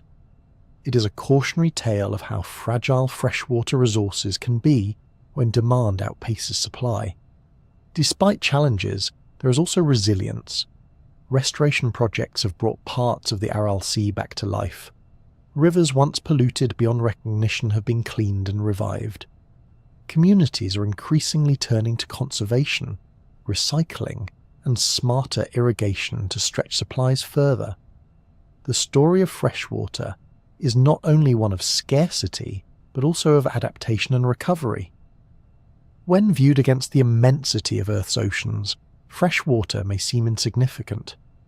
Yet it is this rare fraction that shapes the course of human history, feeds crops, quenches thirst, and sustains the most delicate of ecosystems. Every river, every lake, every aquifer is part of a thin but vital thread woven through the fabric of life. The next time you pour a glass of water, consider that it comes from a supply so limited that it could fit in the tiniest corner of the planetary ledger.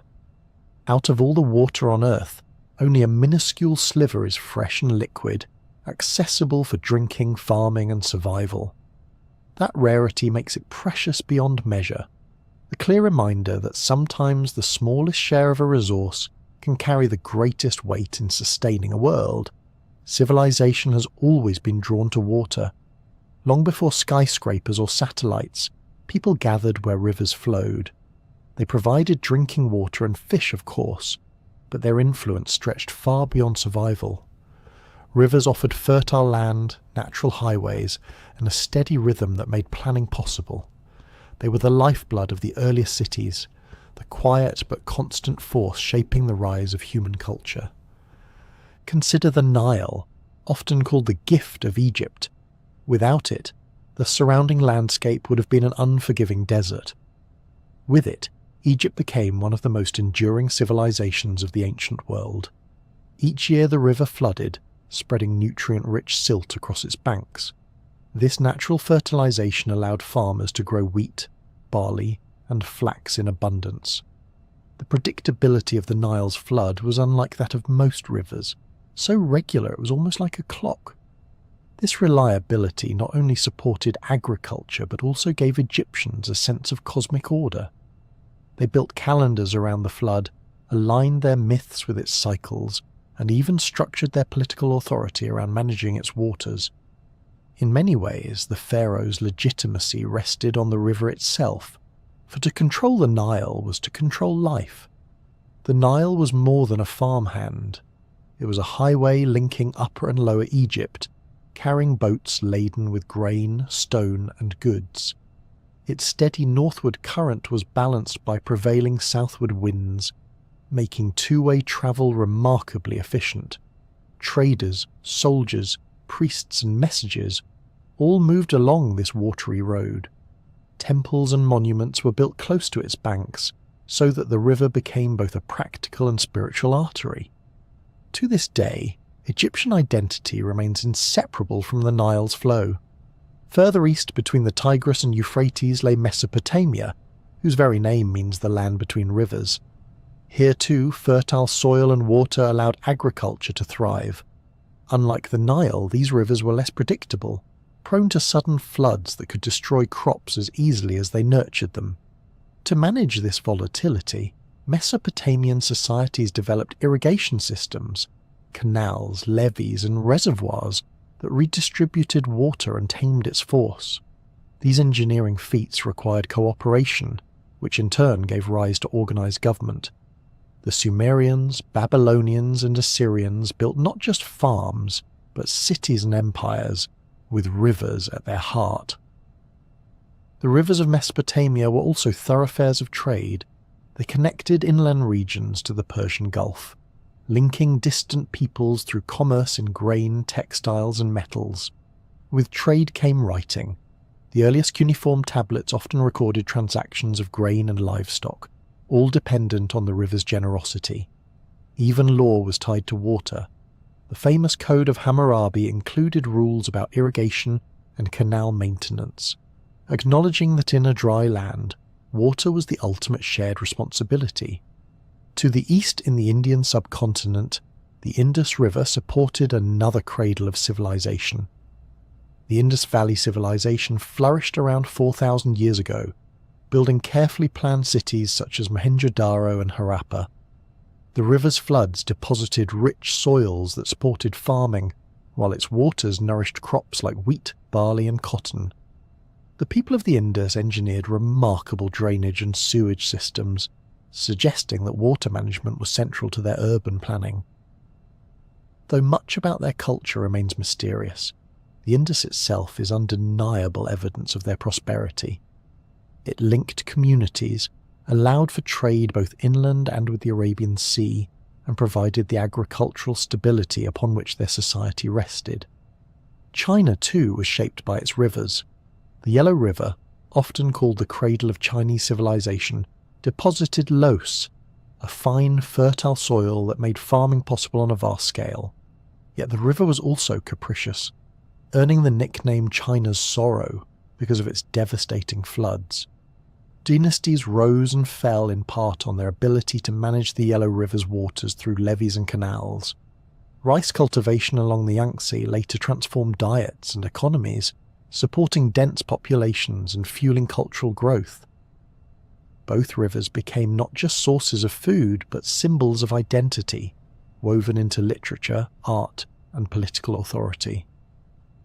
Across these regions, rivers were not only providers of food, but also shapers of culture and imagination.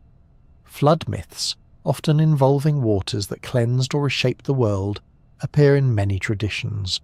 The biblical story of Noah, the Mesopotamian tale of Utnapishtim, and the Hindu story of Manu all reflect humanity's deep respect and fear of the power of rivers. They were at once gentle givers and unpredictable destroyers, gods in their own right. Agriculture, perhaps the most important step in human history, would not have been possible without rivers.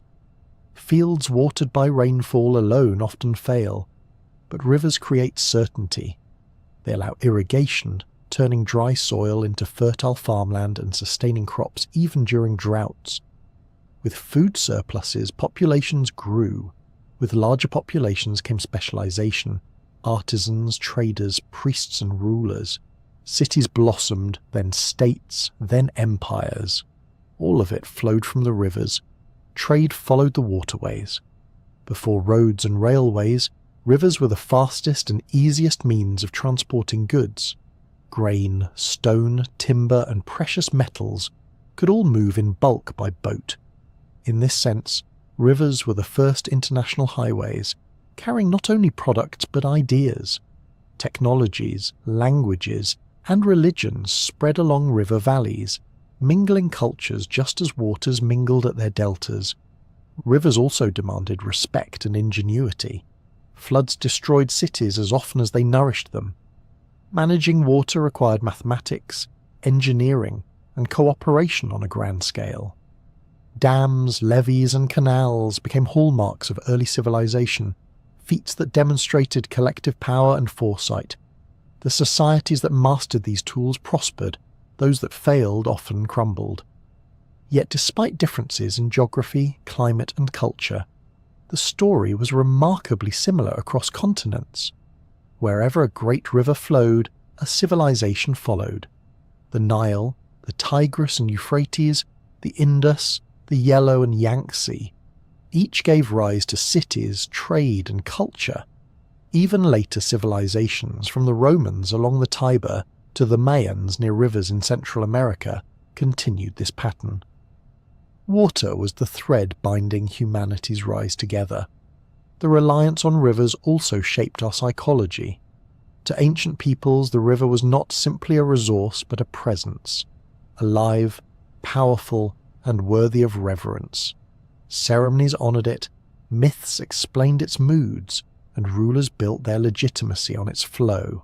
To this day, rivers remain symbols of life, renewal, and passage, flowing through literature and art as much as through valleys and plains. When we look back at the birth of civilization, it is clear that water was not just a backdrop, but the stage itself. Rivers gave humans more than sustenance. They gave them structure, opportunity, and imagination. They carved out fertile soils, offered routes for trade, and inspired cooperation on scales large enough to build cities. The history of civilization is, in many ways, a history of rivers.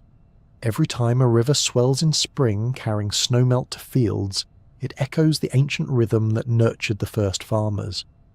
Every boat that drifts down a waterway recalls the traders who once carried grain and pottery between cities, and every flood that threatens to sweep away a town is a reminder that rivers remain as powerful and unpredictable as they were thousands of years ago. Civilizations rose by the riverbanks, flourished with their waters, and sometimes fell when the floods turned against them. To this day, our lives are entwined with rivers, whether we live beside them or depend on the crops and goods they sustain. The story of humanity is inseparable from these flowing arteries of earth, for it was rivers that first taught us how to live together, to farm, to trade, and to dream. Water has always been more than a physical necessity. From the earliest days of human culture, people looked at rivers, springs, and seas and saw something greater, symbols of purity, renewal, danger, and even the divine. Across civilizations, water has been revered, feared, and celebrated. It is the one substance that crosses boundaries between the physical and the spiritual, the practical and the poetic. In India, the Ganges River is perhaps the most famous example of sacred water. For Hindus, the Ganges is not just a river, but a goddess, Ganga, who descended from heaven to purify the earth. Pilgrims travel from across the subcontinent to bathe in its waters, believing that immersion can wash away sins and bring spiritual liberation. Ashes of the dead are scattered into its current, carrying souls toward salvation. The river is both a geographical and spiritual lifeline, embodying renewal in every ripple. Despite pollution and modern pressures, its sanctity endures, a testament to how powerfully water can hold meaning across millennia. Other cultures too sanctified their rivers. The ancient Egyptians saw the Nile not only as a source of food, but as a divine gift. Its annual flood was celebrated in rituals, understood as the breath of gods renewing the land. In Mesopotamia, rivers were both feared and worshipped. The unpredictable floods of the Tigris and Euphrates inspired myths of cosmic deluges and gods who controlled the waters. Rituals to appease these deities were as essential to survival as irrigation canals. Water, in these societies, was the very expression of divine will. Beyond rivers, springs and wells carried spiritual weight. In Greece, sacred springs were said to be inhabited by nymphs, minor deities who embodied nature's vitality. The oracle at Delphi spoke beside the Castalian spring, whose waters were believed to inspire prophecy.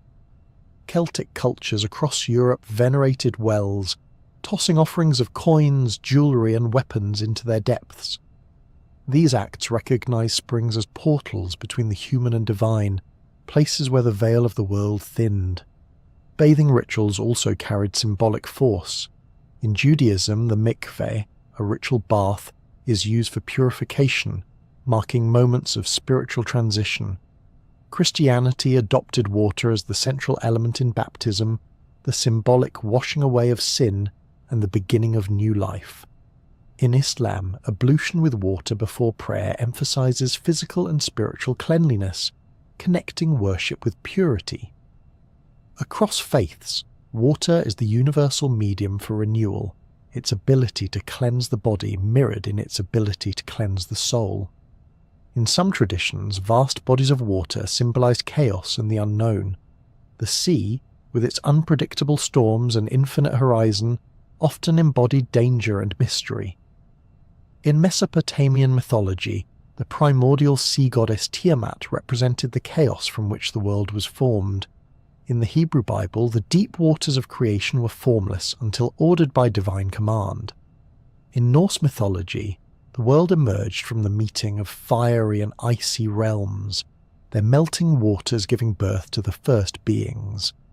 Again and again, water is depicted not only as life-giving, but as the raw, untamed substance from which all creation flows. The symbolic power of water is not always gentle. Flood myths are nearly universal, reflecting humanity's experience of devastating inundations.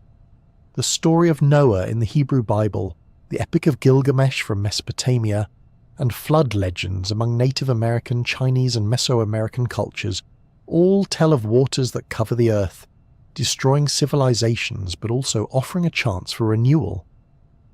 These tales cast water as both destroyer and creator, capable of erasing worlds and giving birth to new ones. For indigenous peoples, water has often been understood as kin, a living presence with whom humans share reciprocal relationships. Many North American indigenous traditions describe water as a relative rather than a resource, honoured in ceremonies and songs.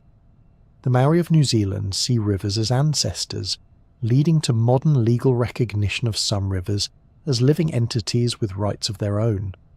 Such views emphasise not just reverence but responsibility, a recognition that water and life are inseparably linked. Even in secular contexts, water has retained its symbolic weight. Cities have built fountains not only to distribute drinking water, but to represent abundance and beauty. In Renaissance gardens, waterworks symbolised human mastery over nature, while also delighting visitors with displays of power and elegance. In literature, poets and novelists have long turned to rivers as metaphors for time, love, and memory. "You cannot step into the same river twice," wrote the Greek philosopher Heraclitus, capturing in a single phrase the endless motion and change that water represents. The act of pilgrimage often follows rivers or seeks sacred springs. Walking beside water has been a journey toward clarity for countless generations, whether it is a traveller dipping their hands into the Jordan River, a Buddhist monk meditating by a mountain stream, or a modern hiker finding peace beside a waterfall. The sense of connection to something larger than oneself is nearly universal. The endurance of these practices across cultures suggests that water taps into something fundamental in the human psyche. It reflects us, literally and symbolically.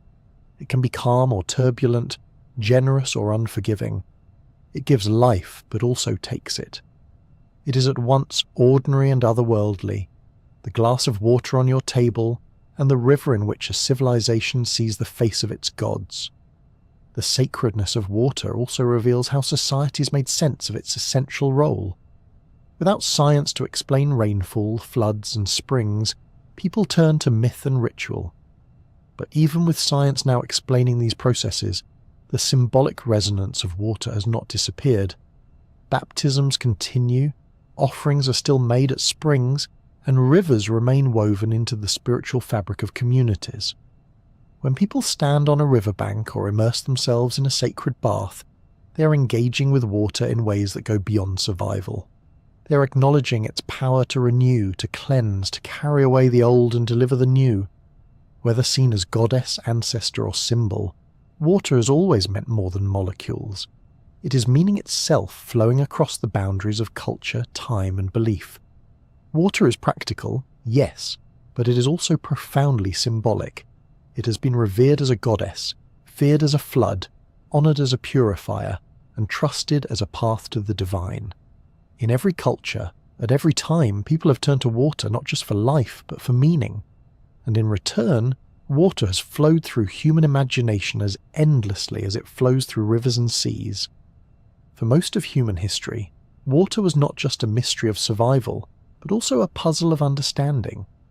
People could see rivers flowing, tides rising, rain falling, and fog clinging to valleys.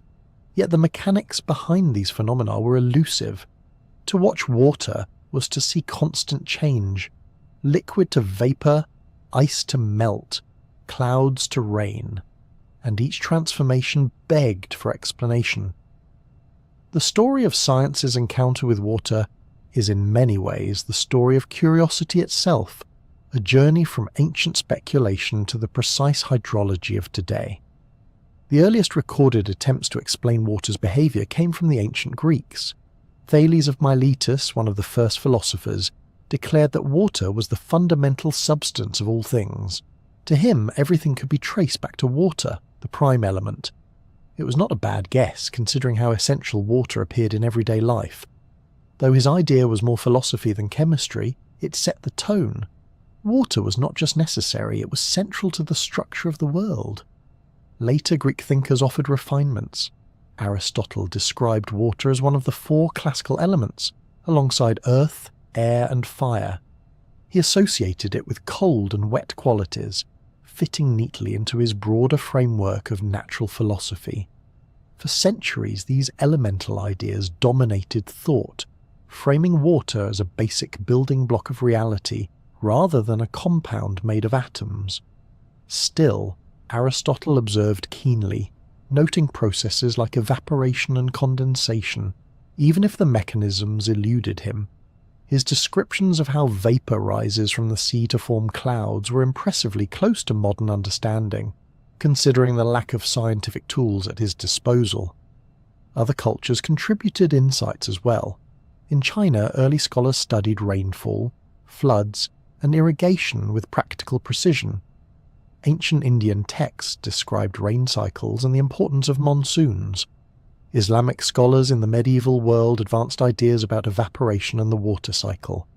Al-Kindi and later Al-Biruni discussed the transformation of water into vapour, while Ibn Sina, known in the West as Avicenna, wrote about condensation and precipitation. Their works preserved and expanded knowledge at a time when much of Europe relied on classical texts alone. In medieval Europe, water remained an enigma. Rivers were dammed, canals built, wells dug, yet few understood where rain came from or why tides rose and fell. Some believed tides were caused by great underwater breathing of the earth itself. Others linked them vaguely to the moon without understanding the gravitational mechanics. It took centuries for observations to solidify into theories that could withstand scrutiny. The Renaissance brought a shift.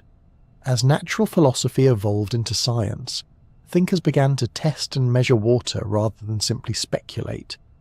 Leonardo da Vinci sketched vortices, currents, and the eddies of rivers with astonishing detail. He called water the vehicle of nature, and studied it with the same curiosity he applied to anatomy and flight. Though many of his ideas remained unpublished during his lifetime, his notebooks reveal a mind captivated by the motion of water in all its forms.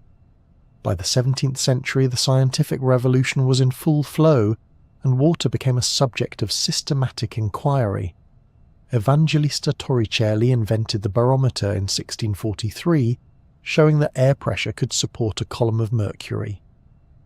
This discovery illuminated the role of pressure in weather and hinted at how water rose through pumps and wells. Soon after, Blaise Pascal expanded on these ideas, laying foundations for hydrodynamics and hydrostatics. Rainfall, too, came under study. For centuries, people assumed rivers were fed by subterranean sources, perhaps vast underground oceans. It seemed implausible that rainfall alone could supply so much water. In the 17th century, French scientist Pierre Perrault carefully measured rainfall over the Seine River basin. To the surprise of many, he showed that precipitation alone was more than sufficient to explain the river's flow. His colleague Edmé Mariotte confirmed these results, and together they helped establish the modern understanding of the water cycle: evaporation, condensation, precipitation, and runoff working in a continuous loop. Meanwhile, tides finally yielded their secrets. Johannes Kepler had suggested that the moon's attraction might be irresponsible, an idea that Isaac Newton later formalized with his law of universal gravitation. In his Principia of 1687, Newton demonstrated mathematically how the moon and the sun tug on Earth's oceans, creating the regular rise and fall of tides. What had once been mysterious breathing of the planet was now explained with elegant physics. The 18th and 19th centuries brought new precision. Scientists such as Daniel Bernoulli studied fluid dynamics, laying out principles that describe how water flows through pipes and rivers. His famous Bernoulli's principle, though often applied to air and flight, is rooted in the study of fluid motion. Later, in the 19th century, William Thomson, better known as Lord Kelvin, and others worked to understand ocean circulation and tidal patterns, using mathematics and careful observation to chart the pulse of the seas. Hydrology emerged as a formal science in the modern era. Researchers studied groundwater, aquifers, and how rainfall infiltrates soils. Engineers applied these principles to build dams, canals, and reservoirs, shaping entire landscapes. The science of meteorology, deeply tied to water in the form of clouds, rain, and humidity, grew rapidly in the 19th and 20th centuries. Satellites in the modern age now allow us to watch water vapour swirl across the atmosphere, track storms as they form, and even measure soil moisture from space. One of the great milestones in the study of water came with the discovery of its molecular nature. In the late 18th century, Antoine Lavoisier and Henry Cavendish identified water not as an element, but as a compound of hydrogen and oxygen. Lavoisier, through careful experiments, showed that water could be broken down into these gases and recombined again. This revelation shattered the old elemental model and confirmed the emerging atomic theory of matter. A substance so common, once thought indivisible, was revealed to have structure and recipe. The modern science of water spans disciplines. Chemists investigate its hydrogen bonds and peculiar behaviours. Physicists model how droplets form, how ice crystals grow, and how turbulence shapes clouds. Biologists study water's role in ecosystems, from rivers nourishing forests to the moisture cycles of rainforests themselves. Hydrologists map aquifers and model river basins. Climate scientists watch oceans absorb heat and track how melting glaciers alter sea levels. In every corner of science, water continues to be central, still as fascinating as when Thales declared it the origin of all things. What makes the history of water in science particularly charming is how often it has surprised us. Assumptions about underground seas, about the immutability of elements, about the mechanics of tides, all had to be overturned. Again and again, water demonstrated that it was not only essential but also enigmatic. It looked simple, yet it challenged some of the brightest minds in history. Even now, mysteries remain. The precise behaviour of water at very small scales, its role in quantum systems, and its odd properties at extreme pressures and temperatures are subjects of ongoing research. The molecule that seemed so ordinary continues to puzzle, offering new questions to each generation of scientists. From ancient philosophers to modern satellites, the pursuit of water's secrets has been a mirror of human curiosity. Every time we solved one piece of the puzzle, water revealed another layer of complexity. It has been both laboratory and teacher, forcing us to refine our methods, to measure more carefully, to think more deeply. The science of water is not a closed book, but a living field, flowing as steadily as the rivers it seeks to understand. In the end, water has always been more than what fills rivers and falls from clouds. It has been the spark for ideas, the test of theories, and the measure of our scientific progress. To trace the history of water in science is to trace the growth of human understanding itself, a story still unfinished, still moving, just like water. In the modern world, water has become both more ordinary and more extraordinary. It runs invisibly through pipes into kitchens and bathrooms, so familiar that its arrival feels automatic. At the same time, it has been harnessed to build vast dams, power industries, irrigate entire continents, and even spark international tensions. No longer just a gift of nature, water is now something humans attempt to engineer, regulate, and at times fight over. Industry has made water into a silent partner in progress. Factories use it to cool machines, clean materials, and process goods. Power plants, whether fueled by coal, gas, or nuclear reactions, rely on it to convert heat into steam and turn turbines. Steel, paper, textiles, electronics all depend on steady water supplies. Even products that seem dry, like microchips or denim, carry enormous water footprints hidden in their manufacture. In the modern economy, water is as essential as electricity, though it is often less visible because it flows quietly behind the scenes. Water has also been turned into power directly. Hydroelectric dams capture the force of rivers, transforming gravity-fed flows into electricity. The Hoover Dam, completed in the 1930s, not only provided energy, but also symbolized human ability to tame nature. The Three Gorges Dam in China, one of the largest in the world, spans the Yangtze River and generates more electricity than many countries consume. Dams like these provide renewable power, control floods, and store water for irrigation, but they also reshape ecosystems, alter sediment flows, and displace millions of people. Each reservoir reflects a balance between benefit and cost, between human ambition and environmental consequence. Beyond electricity, dams and canals have redrawn entire maps of water distribution. Irrigation networks stretch across deserts, feeding fields that would never have grown crops otherwise.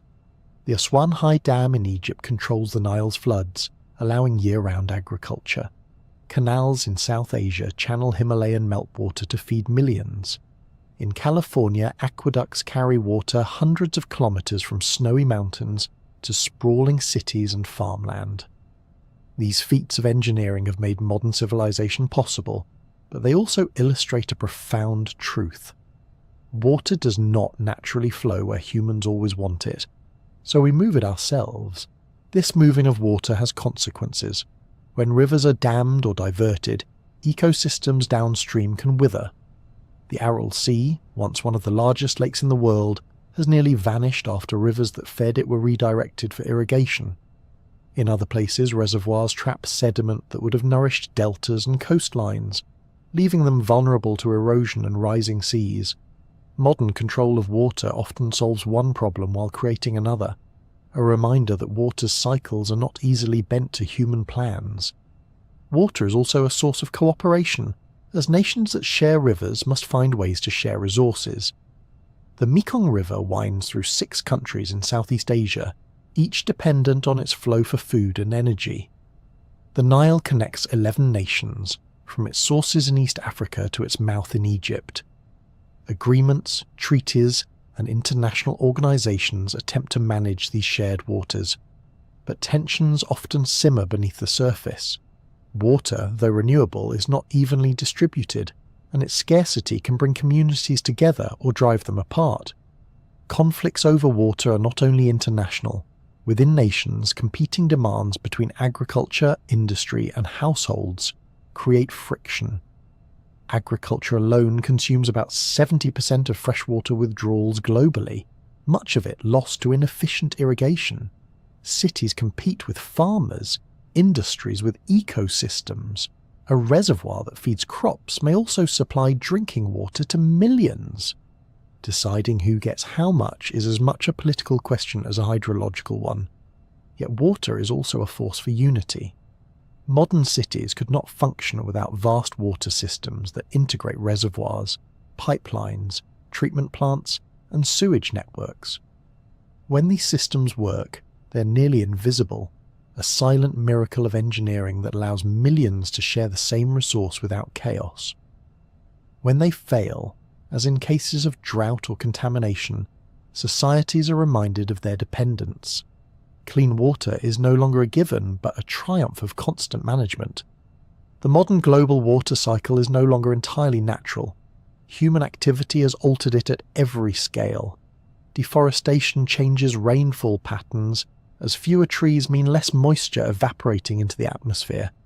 Cities, with their concrete and asphalt, channel rain into sewers instead of allowing it to seep into aquifers. Dams trap rivers. Irrigation evaporates huge amounts of water, and climate change intensifies droughts and floods alike. Even groundwater, once thought inexhaustible, is being drained faster than it can be replenished. Aquifers in parts of India, China, and the United States are dropping rapidly, their ancient stores of water vanishing in mere decades. Pollution adds another layer of challenge. Industrial waste, agricultural runoff, and untreated sewage contaminate rivers and lakes. Fertilizers create dead zones in coastal waters where oxygen is depleted and marine life struggles to survive. Plastic waste floats across oceans in gyres larger than countries. For billions of people, the issue is not just the quantity of water, but the quality, as clean drinking water remains out of reach. Despite these challenges, water remains a wellspring of ingenuity. Engineers develop new desalination plants to convert seawater into drinking water. Scientists explore fog harvesting nets in deserts and new technologies for recycling wastewater. farmers experiment with drip irrigation to save every drop, while urban planners design green roofs and permeable pavements to capture rain. Humanity continues to invent ways to stretch and share this most basic resource. Yet for all the modern interventions, water still resists complete control. Floods overwhelm levees, droughts empty reservoirs, and storms remind us that water obeys natural laws, not political ones. It remains, as it has always been, both a source of power and a reminder of limits. Our efforts to master it reveal not only our ambition, but also our dependence. Perhaps what is most striking about water in the modern world is how it binds together the global community. A factory in one country consumes water embedded in its products, which are shipped across oceans to another. A drought in a grain-producing region ripples through international markets, affecting bread prices continents away. A river dammed in one nation changes ecosystems in another. Water has become not only a local concern, but a global one, woven through trade, politics, and climate. From the tap in a kitchen to the vast sweep of a dammed river, the story of water today is one of immense possibility and immense challenge. It is a reminder that even the most ordinary glass is part of a vast and intricate system that spans the globe. In trying to control water, humanity has revealed just how much it depends on it.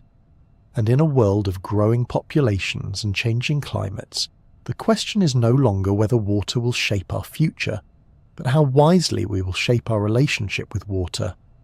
Glaciers are among Earth's most imposing features, yet they are also among the most delicate.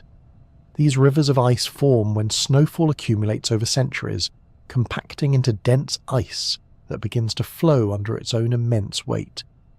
To stand at the edge of one is to feel the presence of time itself.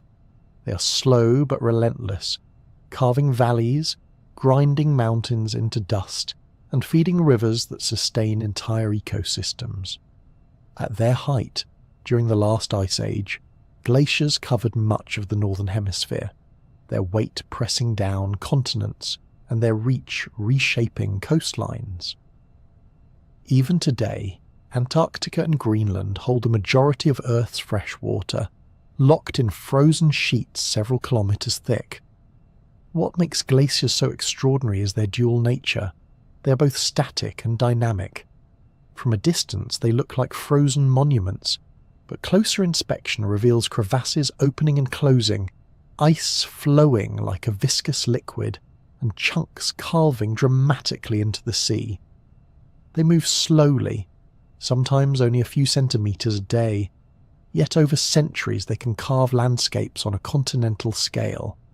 Fjords in Norway, the Great Lakes of North America, and the U-shaped valleys of the Alps all bear witness to glacial sculpting. Water in its solid form has shaped more of Earth's geography than many forces we consider far more violent. These glaciers are not just frozen landscapes, they are reservoirs of fresh water. If the ice sheets of Greenland and Antarctica were to melt entirely, global sea levels would rise by more than 60 meters. Even small shifts in glacial mass have profound consequences for coastlines and communities. This makes glaciers a barometer of climate, sensitive indicators of warming. They shrink when the planet heats, grow when it cools, and in their advance and retreat they write the story of Earth's changing climate across deep time. Yet Earth is only one stage for frozen water.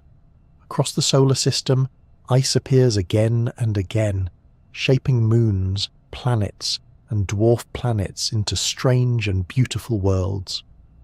One of the most intriguing is Europa, a moon of Jupiter.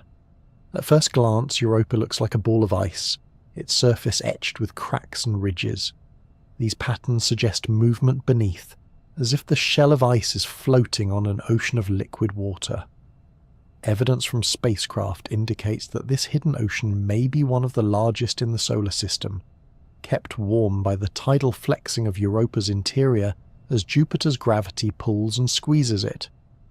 If confirmed, Europa would be a world with more liquid water than Earth, hidden beneath kilometers of ice. For astrobiologists, it is one of the most promising places to search for extraterrestrial life. Enceladus, a small moon of Saturn, offers a similar mystery. Despite its modest size, Enceladus has captivated scientists by spraying plumes of water vapour and ice grains from cracks near its south pole. These geysers erupt hundreds of kilometres into space, and spacecraft have even flown through them, detecting organic molecules mixed with the ice. Like Europa, Enceladus appears to harbour a subsurface ocean kept liquid by internal heat. Its geysers are like windows into that hidden sea, offering a tantalising glimpse of what lies beneath. To think that a moon barely 500 kilometres across could sustain an ocean beneath its frozen crust is one of the solar system's great surprises. Even more distant worlds carry water in strange forms. Pluto, once considered the 9th planet and now recognised as a dwarf planet, is covered with nitrogen ice and water ice mountains that rival the Rockies in scale. Its surface is dynamic, with glaciers of frozen nitrogen flowing across plains. Data from the New Horizons mission revealed a heart-shaped region of Pluto where ices flow and churn, creating a landscape far more active than expected for such a small, cold world. Water ice on Pluto acts as bedrock, so rigid in the extreme cold that mountains can rise and persist for eons. Here, water has become more like stone, a reminder of how context transforms its nature. Beyond Pluto, in the Kuiper Belt and the Oort cloud, countless icy bodies drift through the darkness. Comets, when nudged inward, display the sublimation of these ancient ices as glowing tails. They are time capsules carrying water that formed billions of years ago, and some of them may have delivered part of Earth's own supply. These frozen travellers remind us that water is not unique to Earth, but a common thread woven throughout the solar system. Ice behaves differently depending on its environment. On Earth, it floats, expands as it freezes, and melts into liquid that nourishes rivers and lakes. On moons like Europa, it forms a thick shell over an ocean, shifting and cracking under gravitational stress. On Pluto, it is so strong that it mimics the behaviour of rock. Scientists have identified at least 18 different crystalline structures of ice, each stable under different pressures and temperatures. In some conditions, water ice is denser than liquid water, sinking instead of floating. These exotic forms of ice exist in the deep mantles of icy moons and giant planets, a reminder that even a substance as familiar as frozen water can surprise us with alien complexity. What unites glaciers on Earth with ice on distant worlds is their role as reservoirs. They store water in forms that seem static but are in fact part of larger cycles. On Earth, glaciers release meltwater that feeds rivers, while on Enceladus, ice plumes release material into Saturn's rings. On Pluto, glaciers of nitrogen flow slowly across the surface, redistributing frozen material. Each world has its own frozen cycle, a choreography written in ice. The symbolism of ice is also powerful. To humans, it represents purity, clarity, fragility, and endurance. Yet scientifically, it is also a puzzle, revealing the ways in which a simple molecule can create landscapes, regulate climates, and possibly even support alien life. When explorers look at Europa's cracked surface or Enceladus's geysers, they see more than ice. They see the possibility that somewhere beneath, chemistry may have taken the same leap it once did on Earth, from molecules to biology. In this way, glaciers and ice worlds are not just frozen remnants of the past, but possible windows into the future of exploration. They remind us that water, in all its forms, is universal, shaping worlds both familiar and alien. Whether grinding through a mountain range on Earth or lurking beneath the icy shell of a distant moon, frozen water remains one of the most dynamic and fascinating materials in the cosmos. To gaze at a glacier or a photograph of Europa is to see patience in solid form. It is the same molecule that flows in rivers and fills clouds, but here slowed, stiffened, and preserved. Ice records the past in its layers, carries the present in its movements, and hints at futures still hidden beneath its surface. On Earth, glaciers are melting, reshaping coastlines and challenging societies. Elsewhere, frozen oceans may await discovery, holding secrets beneath their silent crusts. Water's frozen faces remind us that even in stillness, there is always change, and in every shard of ice, a story of worlds both known and unknown. When scientists dream of life beyond Earth, their first question is often simple: where is the water?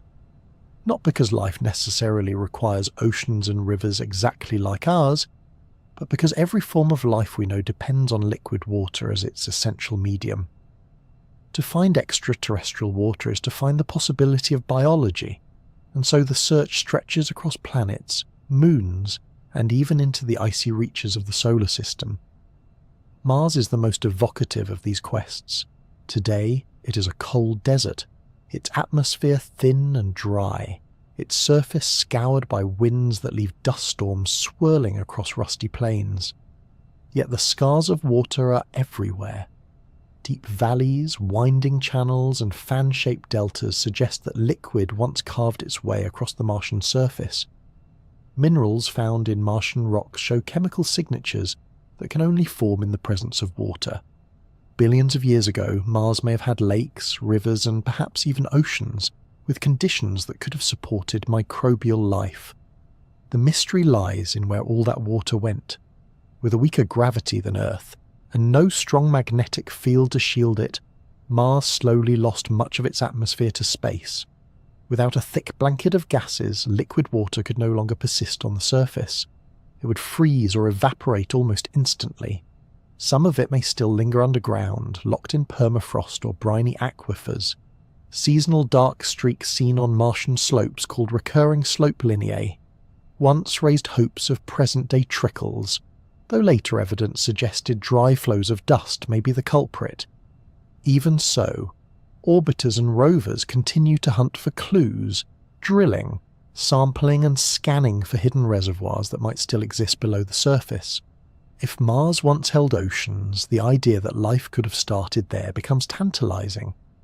Microbes might have thrived in warm springs, hydrothermal systems, or beneath ice-covered lakes, shielded from radiation. Even if Mars is sterile today, the fossils of its watery past may be preserved in rocks, waiting for future missions to uncover them. The red planet is a reminder that planets change, and that water can come and go, leaving behind both landscapes and questions.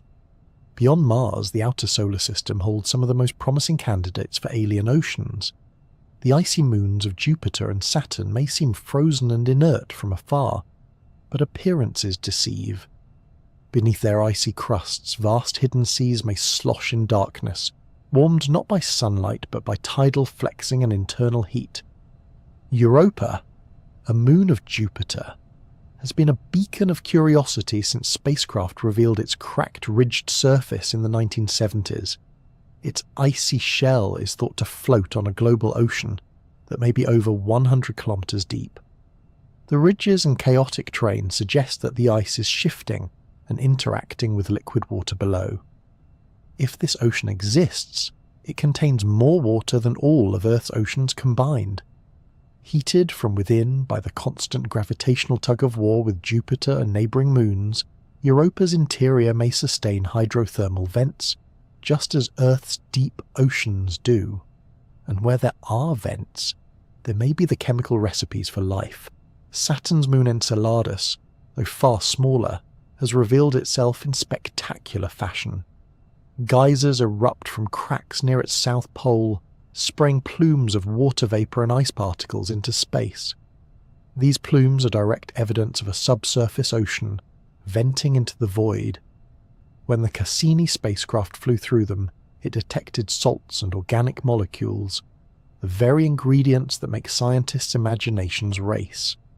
If Enceladus can shoot its ocean into space, then sampling for life may one day be as simple as flying through its frozen mist. Other icy moons carry their own possibilities. Ganymede, the largest moon of Jupiter, may harbour a layered ocean beneath its thick ice. Callisto, another Jovian moon, shows hints of subsurface water as well.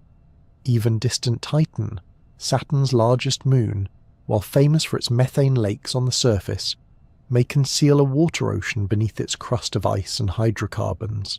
Each of these worlds expands the definition of where life might take root, showing that water need not be on the surface under a warm sun to be biologically important. Further out still, even dwarf planets like Pluto show signs of possible subsurface oceans.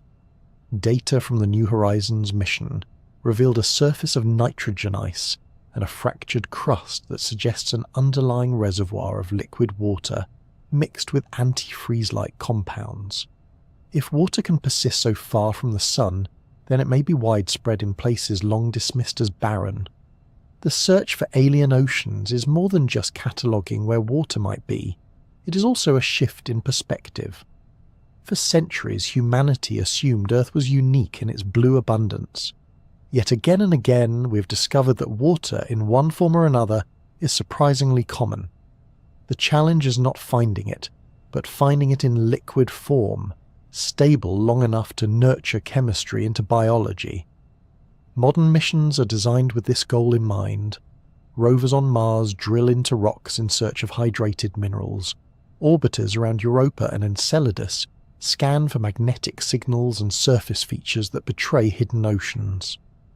Future probes may one day land on the ice, melt their way downward, and send robotic explorers into alien seas. The dream of finding life beyond Earth may hinge on these watery worlds. What makes this pursuit so captivating is the universality of water's story. On Earth, it enabled chemistry to cross the threshold into biology. In the solar system, it may be doing the same in unseen places. If microbes are found beneath Europa's ice, or in the plumes of Enceladus, it would suggest that life is not rare but perhaps inevitable wherever water endures. A discovery like that would change not only science, but humanity's sense of place in the cosmos. Even without confirmed biology, the idea of alien oceans reshapes our imagination.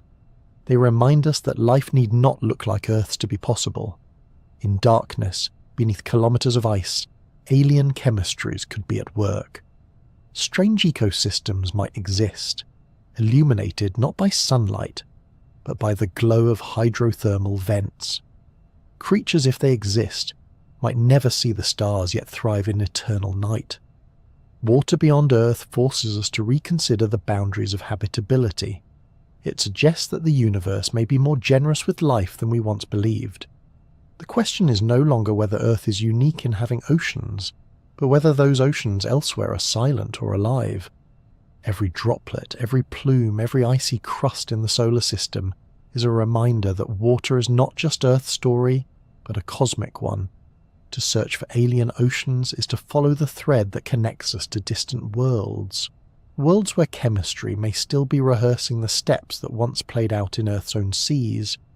In that sense, water may be both the most familiar and the most alien substance in the universe.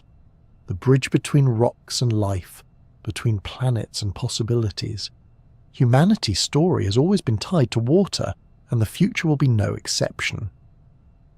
If the rivers of the past were the cradles of civilization, then the choices made about water in the coming centuries may well determine the shape of global society.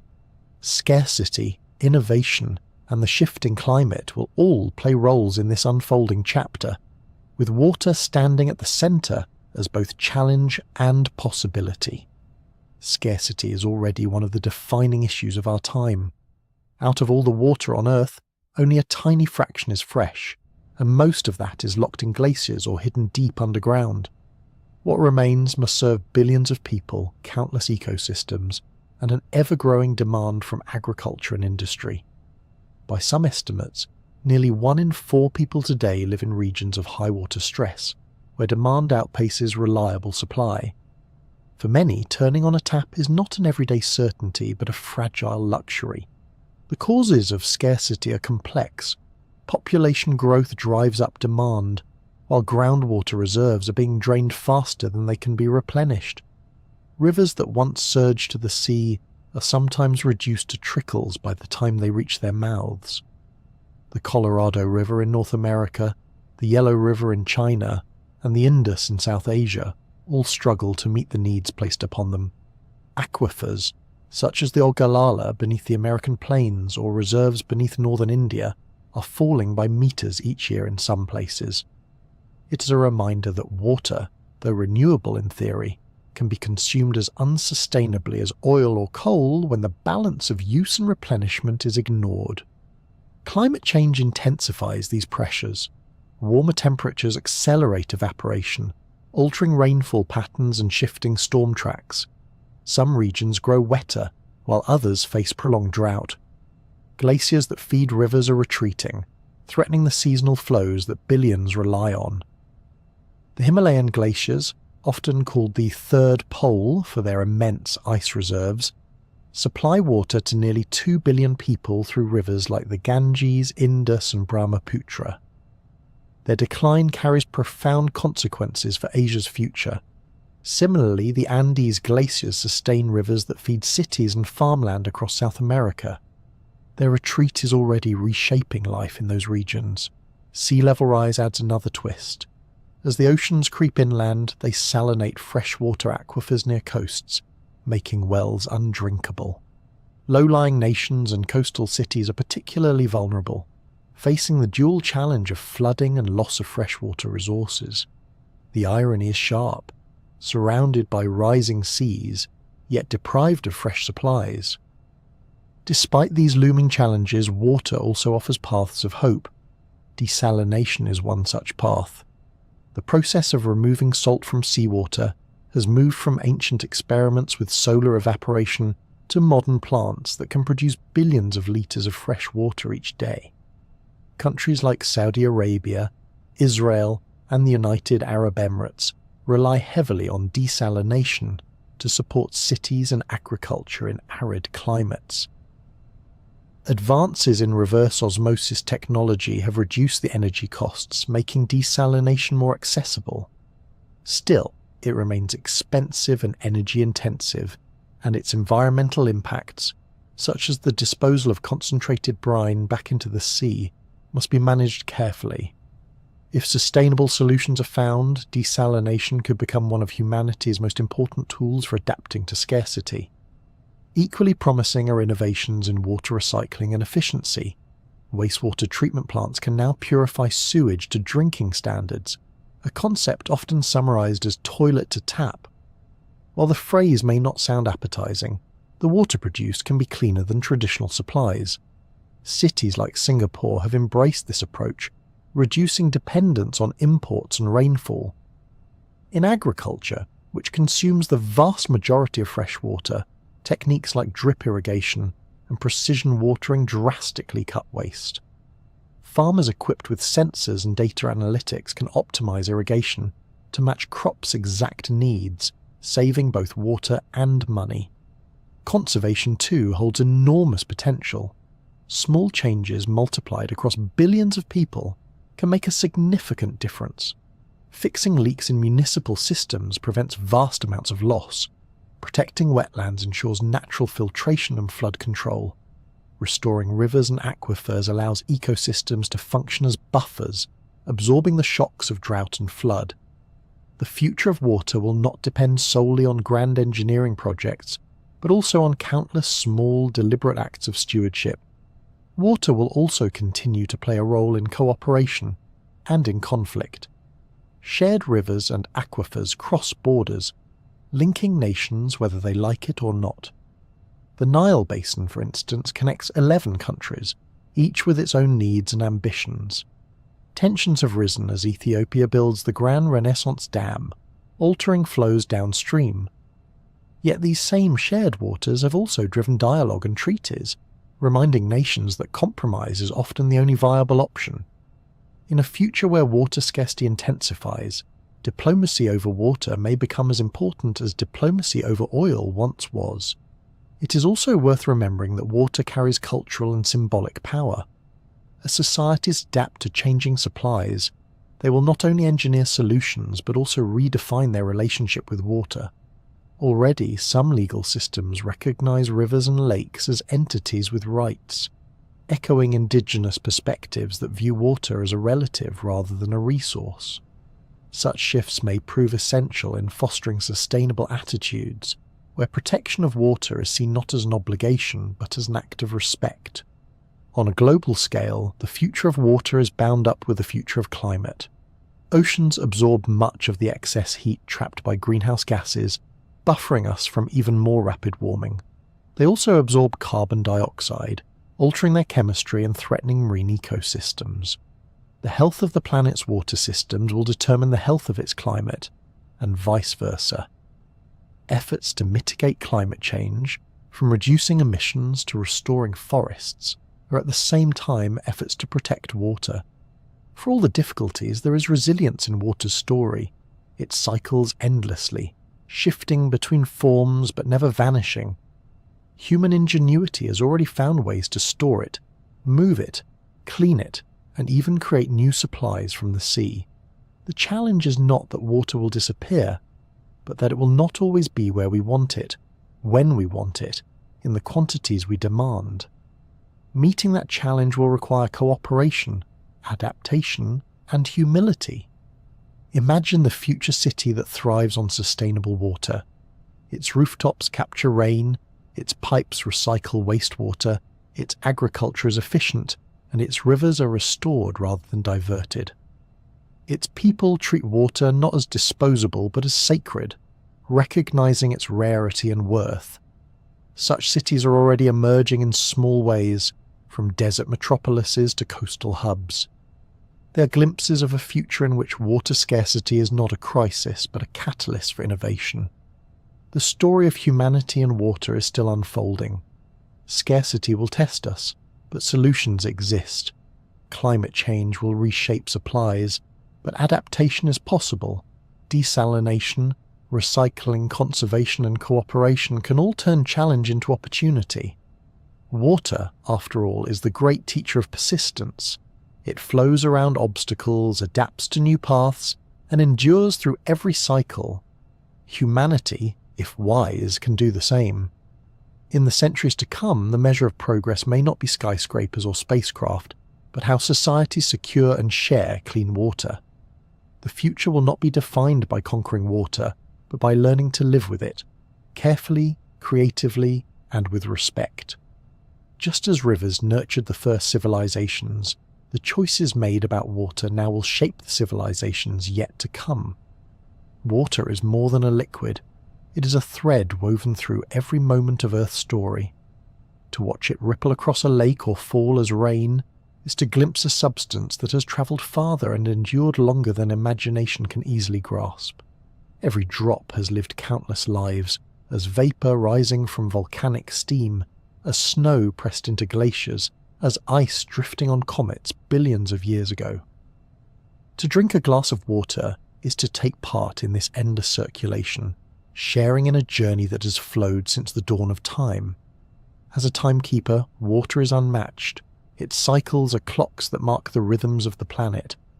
The steady rise and fall of tides follow the pull of the moon, their cadence older than human history. The annual return of rains defines seasons, shaping migrations, harvests, and traditions. Even the drip of a melting icicle marks time, second by second, drop by drop. Glaciers preserve histories in their layers, storing traces of ancient atmospheres, volcanic eruptions, and cosmic dust. A core of ice drilled in Antarctica reads like a library of climate, a record of hundreds of thousands of years written in frozen pages. Yet water is also a traveller, restless and tireless. It moves from cloud to sea, from river to aquifer, from living cell to atmosphere, never pausing for long. The same molecules that once floated in the air above dinosaurs now fall as rain on modern cities. A droplet that once coursed through the veins of a tree might today swirl in the open ocean. Water is the planet's most persistent migrant, never bound to one place, always seeking the next transformation. As a storyteller, water speaks through landscapes. It carves canyons, etches river valleys, and lays down sediments that become rock. Each bend in a river tells of centuries of meandering. Each ripple in sandstone records waves of a vanished sea. Oceans whisper their stories in shells that collect on beaches, their patterns shaped by creatures that lived and died long ago. Even fossils preserved in stone are memories of organisms once sustained by water. Through its ceaseless motion, water inscribes history onto the surface of the earth, leaving behind chapters in stone, ice, and sand. The universality of water gives it a kind of poetry. It is both humble and cosmic, ordinary and miraculous. The drop that quenches thirst may once have been frozen in the shadowed crater of the moon. The snowflake falling on a mountaintop may be made of atoms forged in a distant star. Water links the cosmic to the intimate, the universe to the glass in your hand. There is also a paradox in its character. Water is soft and yielding, yet powerful enough to wear down mountains. It is transparent, yet it holds the colours of the sea and the sky. It sustains life gently, yet it can sweep it away in floods and storms.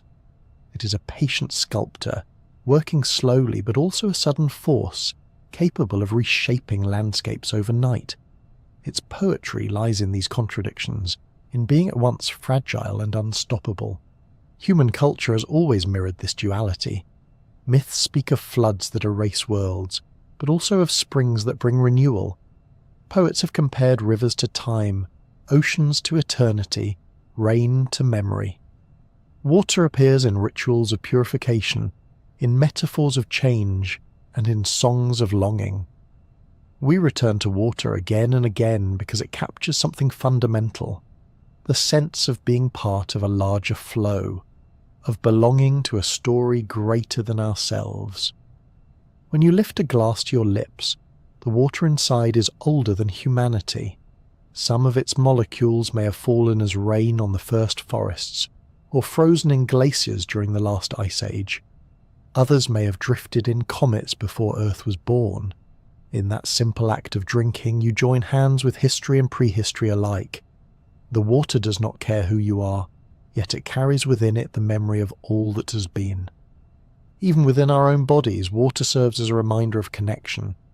More than half of what we are is water, moving through our veins and cells, constantly refreshed from the world outside. To live is to be part of this flow, to borrow water for a time before releasing it again into the cycle.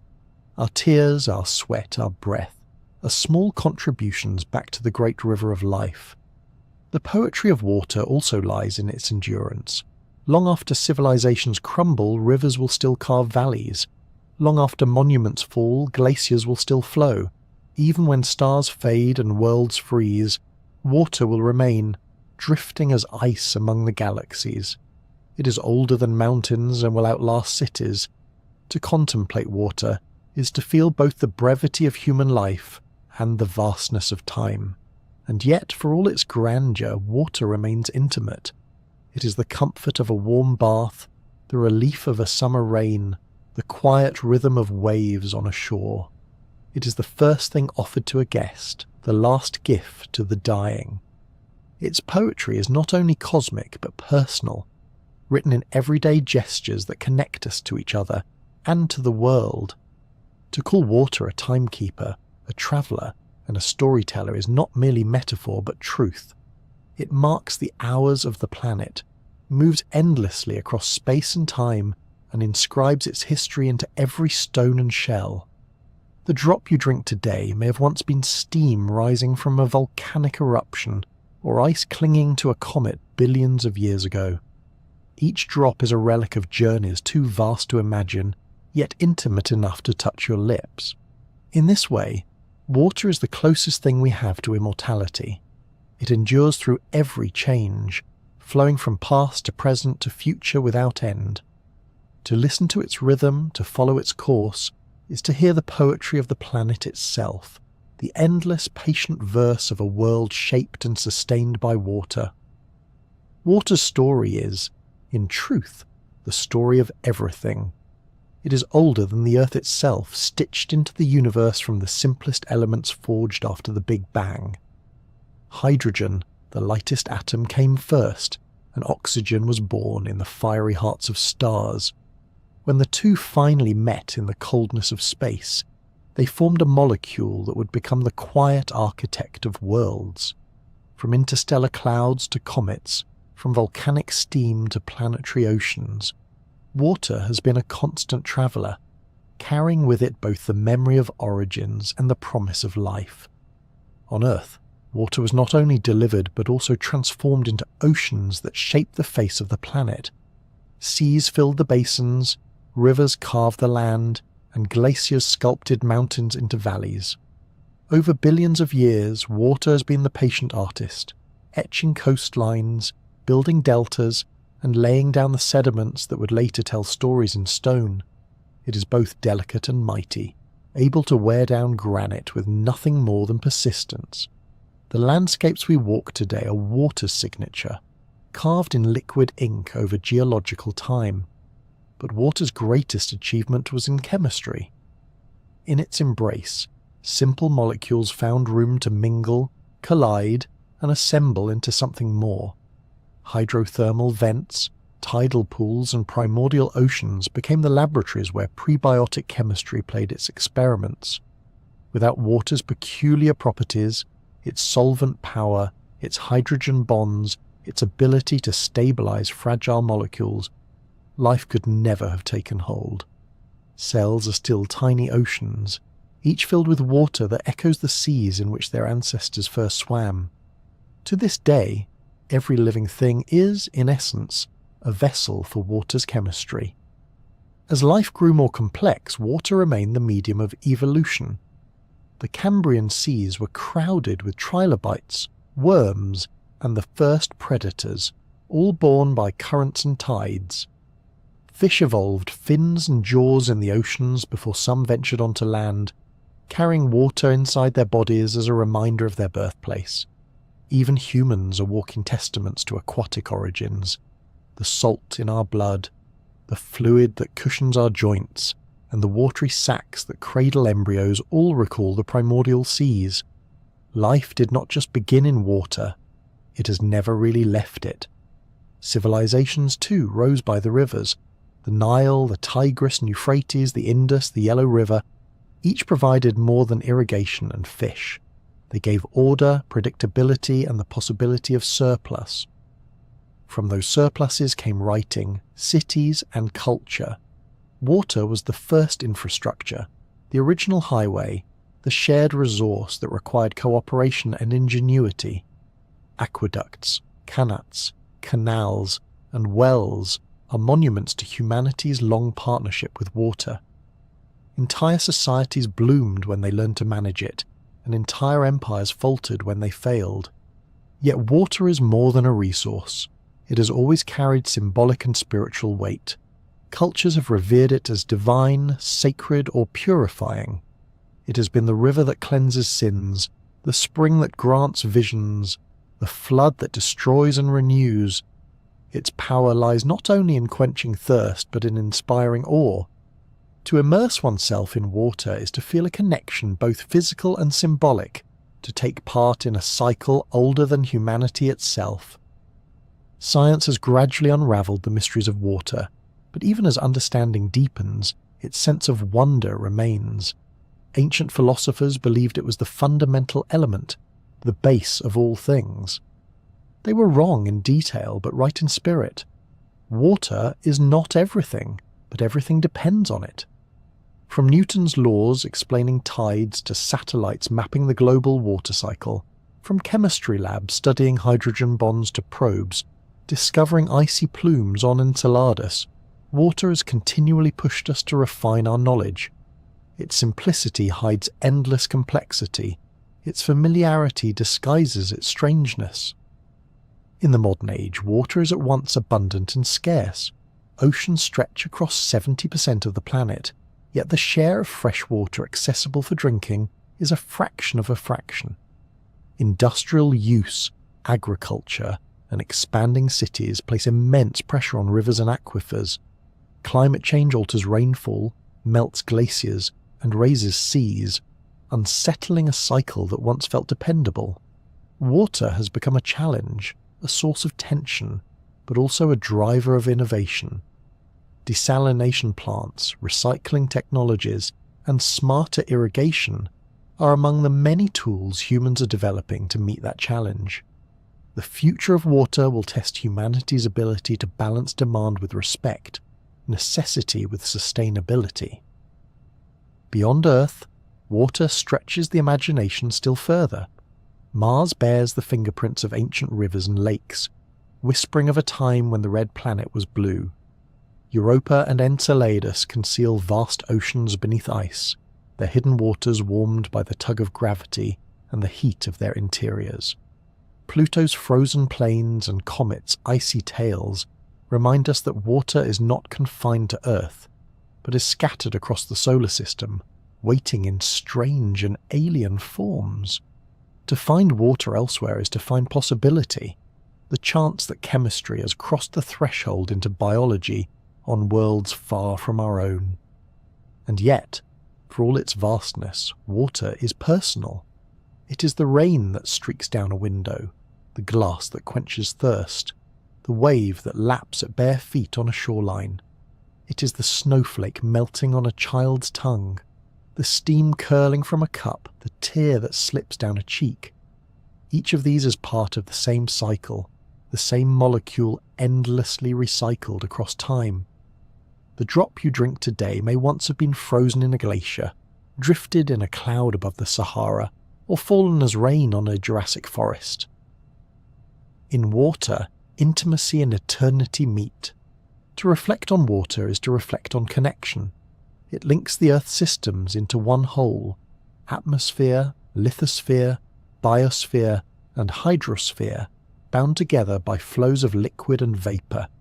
It connects generations, for the water of the past is the water of the present. It connects Earth to the cosmos, for the molecules here are kin to those drifting in interstellar clouds. It connects each person to every other, as the same molecules that move through one body today will pass into another tomorrow. Water is the thread that ties existence together. And so, as this journey through water's story comes to a close, it is fitting to pause with a sense of calm. Every wave that rises and falls, every river that meanders to the sea, every raindrop that clings to a leaf is part of a story older than Earth still flowing. The oceans may roar, glaciers may groan, and rivers may rush, but beneath it all is a steady continuity, the endless cycle of water, always moving, always renewing. To sit quietly and listen to rain or waves is to hear time itself speaking in the language of water. It is a reminder that while civilizations rise and fall, while climates shift and continents drift, the flow endures. Water is cosmic, earthly, vital, and eternal. To know it is to glimpse something greater than ourselves, something that unites stars and streams, comets and clouds, glaciers and glasses on kitchen tables. The story of water is not finished, nor will it ever be.